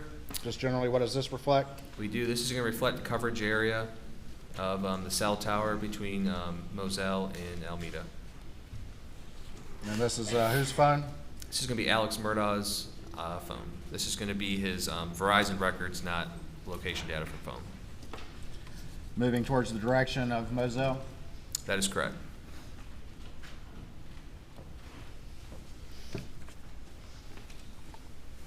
Additional maps consistent with that as testified to by Matt Wild? That is correct, just showing coverage area. At 9:52:15, what if any activity is on Alex's phone? So at 9:52:15, Alex Murdaugh sends an iMessage to Chris Wilson saying, "Call me if up."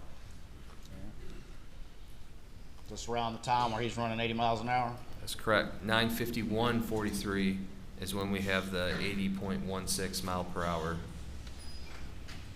All right, moving over to the next page, is there any further activity?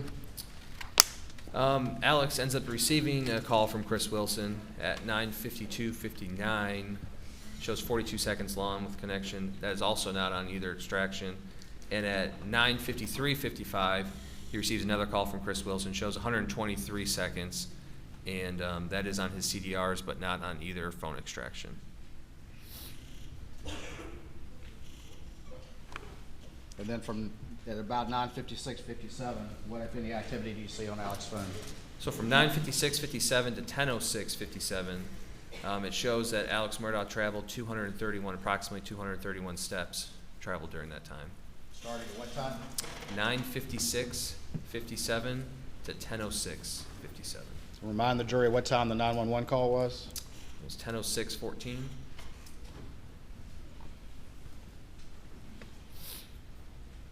At 9:57 and 9:58, what activities reflected on Paul's records? So Rogan Gibson calls Paul Murdaugh, shows 4 seconds, and that's based off of CDRs. And then at 9:58:35, Rogan sends a text message to Paul stating, "Yo." And that hits Paul's phone? That is correct. And Is it overread? it shows unread from his phone extraction.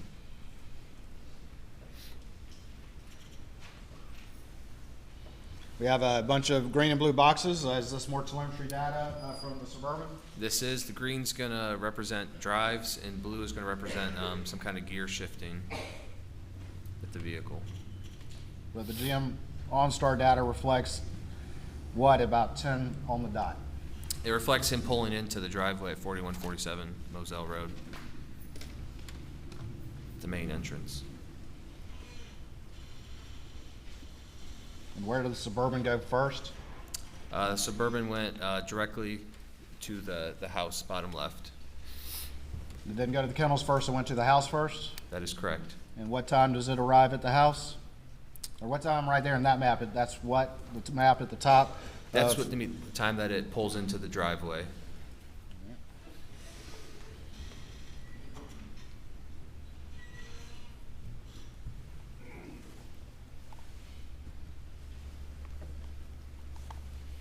I'm sorry. Give me 1 second.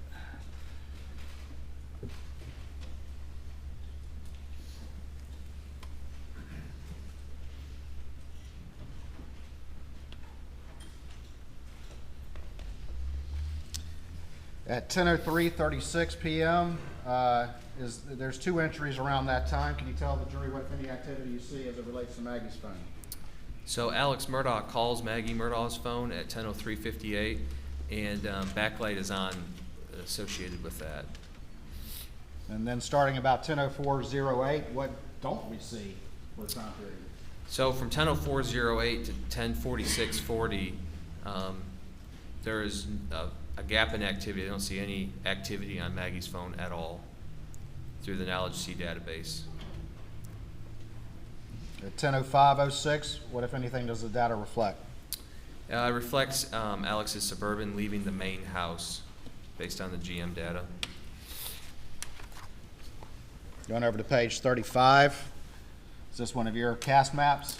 Yes, it is. It's 10:05:06, and it's showing the time the Suburban starts to leave down to the kennels. And going to the next map, what time is that? Next map's going to be 10:05:57. That's the arrival time at the kennels. According to that GPS location data. Yes, sir, from GM and OnStar. What's that time again? It's going to be 10:05:57. Down at the bottom of the page, what time is the 911 call? 10:06:14. How many seconds is that from the time the Suburban arrives at the kennels and he calls 911? Roughly 20 seconds. 20 seconds? That's correct.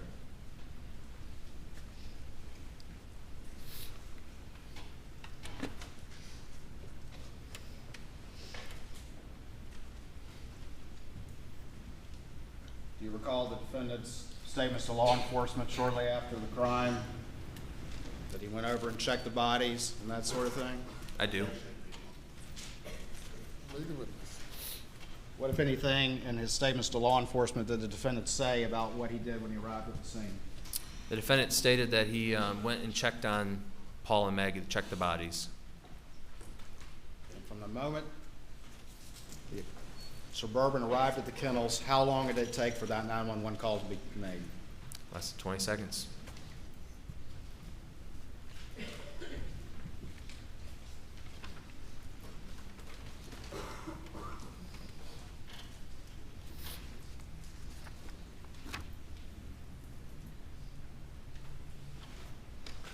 Another call from Rogan to Paul that never be answered?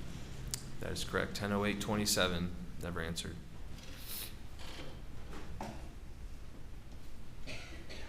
At 10:11:54, what happens? This is when Alex Murdaugh was on the 911 call, stated he was going to go get a gun. This was at 10:11:54. This is when the Suburban is showing leaving the kennels.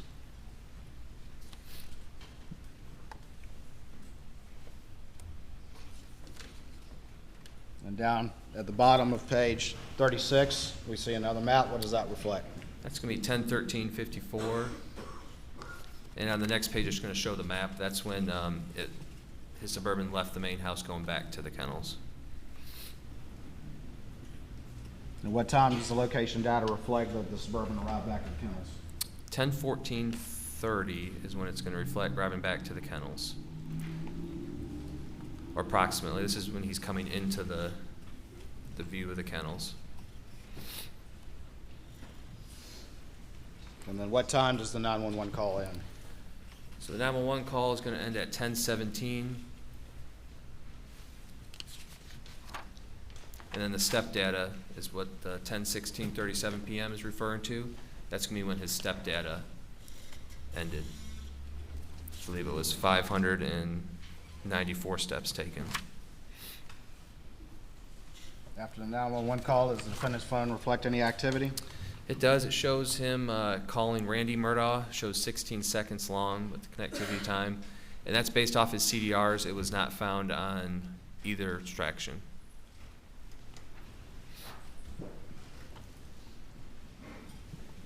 And then also we have a 10:18 where he's sending a text message to Randy saying, please call me emergency. Is there step activity around this time on Alex's phone? There is 10:18:53 to 10:28:05. We're showing approximately 525 steps taken during that time frame. And does Paul's backlight come on again at 10:18? It does 10:18:08 to 10:18:20. We're showing backlight. Was that after the 911 call had ended? No. I'm sorry, yes. Yes, it was. Yes, it was. Yes, it was. So 10:17 is when the 911 call ended, and this would have been at 10:18:08. So this would have been right after. And the last text that hit Paul's phone was from whom? Rogan Gibson. I believe it said yo. Paul's phone still hitting, of course, at the kennel location? That is correct. This is going to be off of his iPhone location data. And where was Paul's phone found again, according to your knowledge of the investigation? It was found on Paul's rear end, facing up.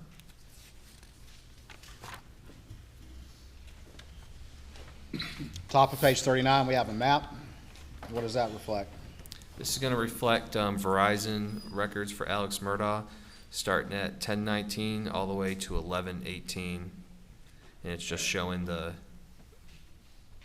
sector it was pinging off of, and that's in the area of Moselle Road. All right, and we have a range of times there from the 10-ish hour to the 11-ish hour PM with Alex phone being there. That is correct. Does Alex's phone reflect a couple of calls that were not on his extraction but in the CDRs? It does. To what people? It's going to be to Randy Murdaugh, John Marvin, and then Rogan Gibson, and then At 10 Christie. At 10:20:08, what, if any, activity does Paul's phone reflect? So Paul's phone shows a display on screen auto lock. It's been locked, it's just documenting a auto lock. Display on auto lock? Mm-hmm. And now, auto lock can be consistent with what, according to your understanding? According to my understanding is that auto lock could be, it doesn't recognize like a face, so it automatically locks, or it could be just hitting like on the iPhone, the power button on the side. And what was the last text that hit Paul's phone again? Who was it from? Rogan Gibson. And what does the defendant do just seconds later? Calls Rogan Gibson. Was that on the Dillon Hightower extraction? It was not on the Dillon Hightower extraction or the second one.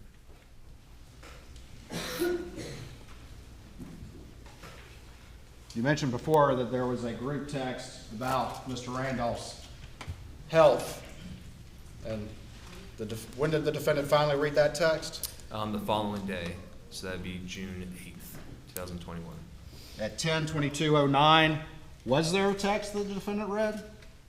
There was 10/22/09. He received a group text message from Michael Gunn and a few people saying she brought the heat from Miami boys, and it was read the same night at 10:38:42 p.m. An associated picture is below. The 10:24 and the 10:25 hours, what, if anything, does the defendant's phone reflect? Alex tries to call Rogan, and then he sends an iMessage stating, "Call me." And then he attempts to do a FaceTime, and this is going to be the first log that we see on his phone records is going to be this FaceTime call with Rogan on his extraction for the day of June 7th, 2021. Multiple attempts to contact Rogan, huh? That's correct.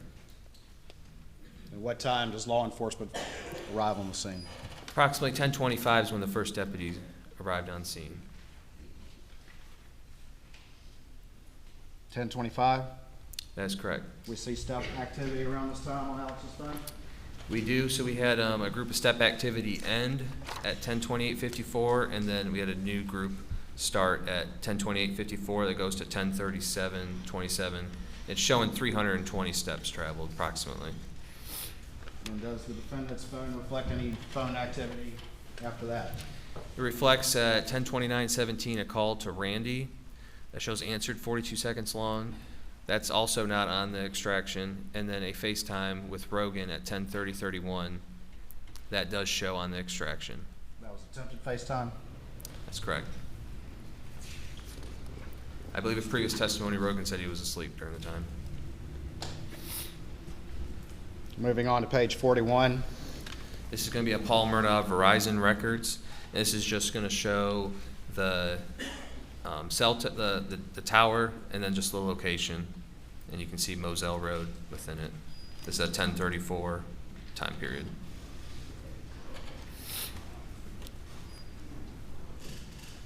Is there a display on activity on Paul's phone, but also a phone call from Nolan Tootin around that time? That is correct.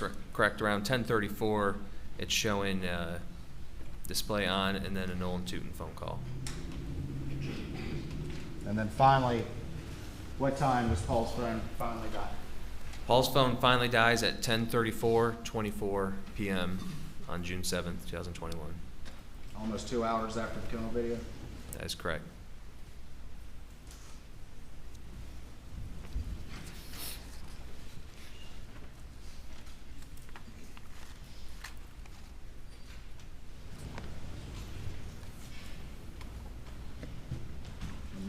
phone stays locked until when?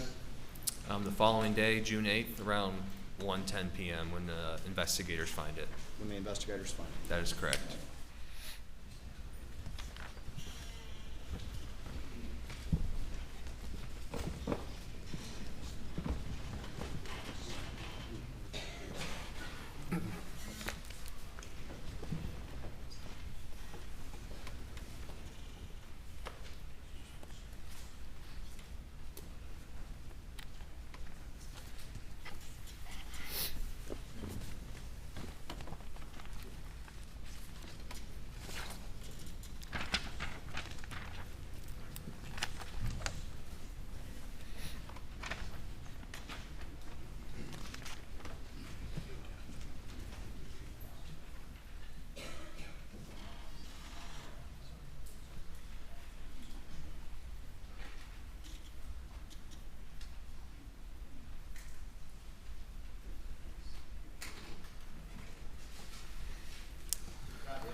I'm going to show you a couple of exhibits. We're almost done, and everybody's hungry.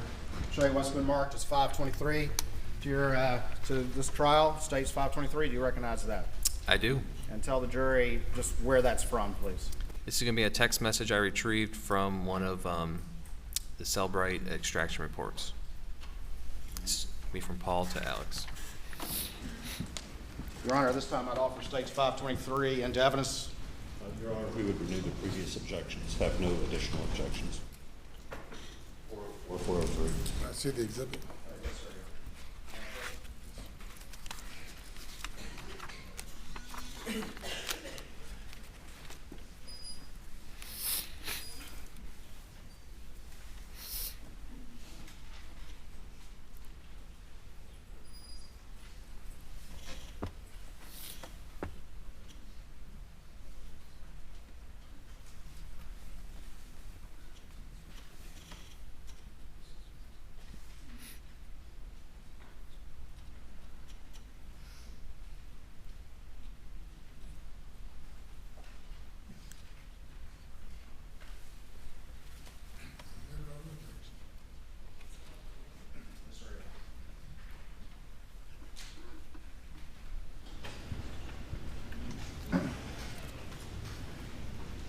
I'm going to show 523, and this is a text from which person to which person? So this is going to be from Paul Murdaugh, and it's going to be to, it says voicemail. That's going to refer to Alex because this is obtained from his phone. It's going to be the owner. So that's going to be Paul to Alex.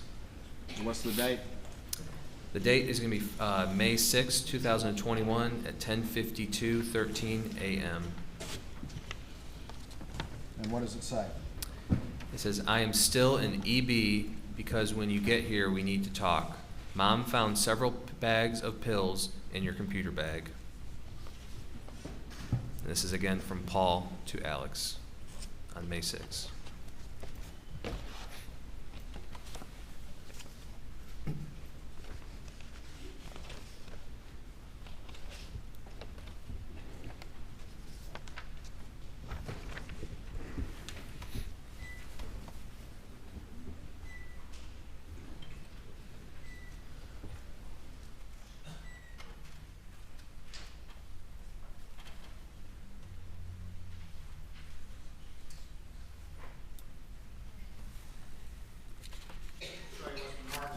States 553. See if you recognize this exhibit.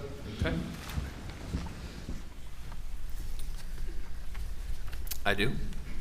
Tell me what that is. This is going to be some searched items that I obtained from Maggie Murdaugh's extraction report. Your Honor, this time I'd offer states 553, I believe, without additional objection. No additional objections, Your Honor. Submit it. And tell the jury what this exhibit is, please. So this is going to be Google searches. Far left, you're going to have a timestamp. The source, which is going to be Safari, that's for Apple. and then the value is going to be the searched item. And on May 26, 2021, at 11:21 p.m., Maggie searched green gel pill P30. She also searched 11:20 p.m. Green gel pill P30, white pill 30 on one side RP, and if you look to the right, you're going to see a column that says deleted. That one is showing yes has been deleted. And then if we go down to row number 4, it's going to be May 6, 2021 from Safari, white pill 30 on one side RP, and that's also shown deleted.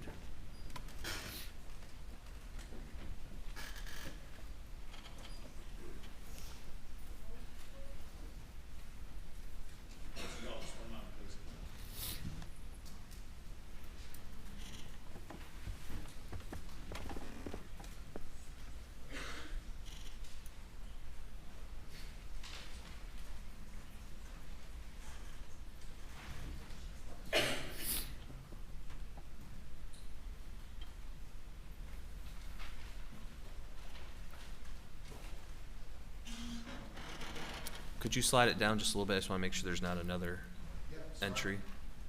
Okay.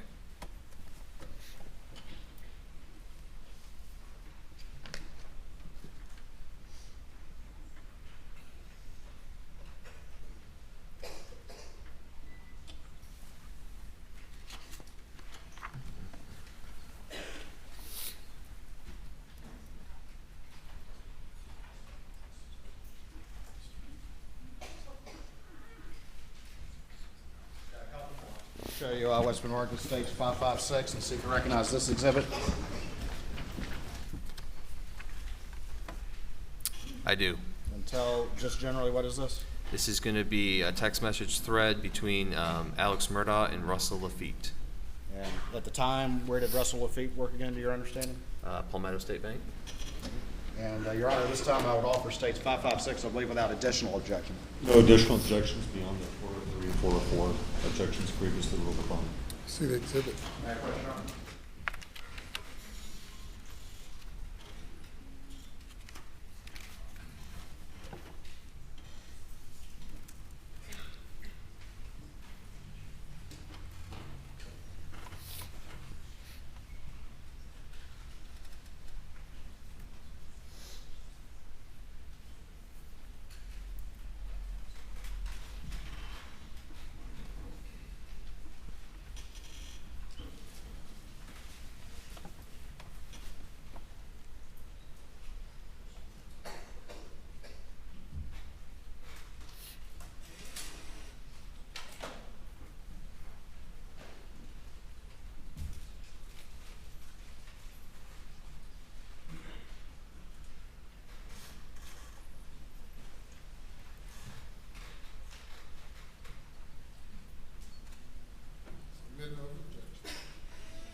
Right, I'm gonna put States 556 up on the screen. And again, tell the people on this text and the time and what it says. So this is going to be a text from voicemail, which is going to be Alex Murdaugh's phone, to Russell Lafitte. It was sent on June 3rd, 2021 at 3:22 p.m. This is from Alex stating, "I need to extend farm credit line another $600,000. My dad will sign also if needed. How much turnaround will that take?" And again, that's from Alex to Russell Lafitte on June 3rd, 2021. Show you two final exhibits, States 554 and 555, and you recognize those. I do. And where were those found? These are found from Maggie Murdaugh's iPhone extraction. Your Honor, this time I don't offer 554 and 555 into evidence, I believe without objection. Okay. They're admitted.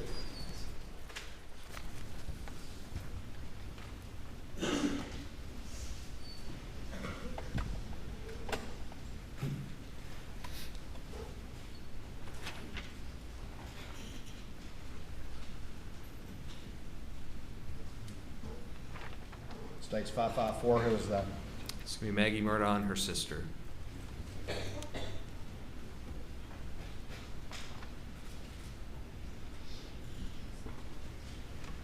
States 555, who is that? This is going to be Buster Murdaugh, Maggie Murdaugh, and Paul Murdaugh.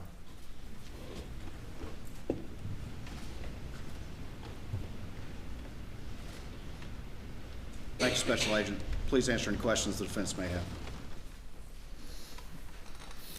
Ladies and gentlemen, we break for lunch now. For an hour and 15 minutes. Please do not discuss the case.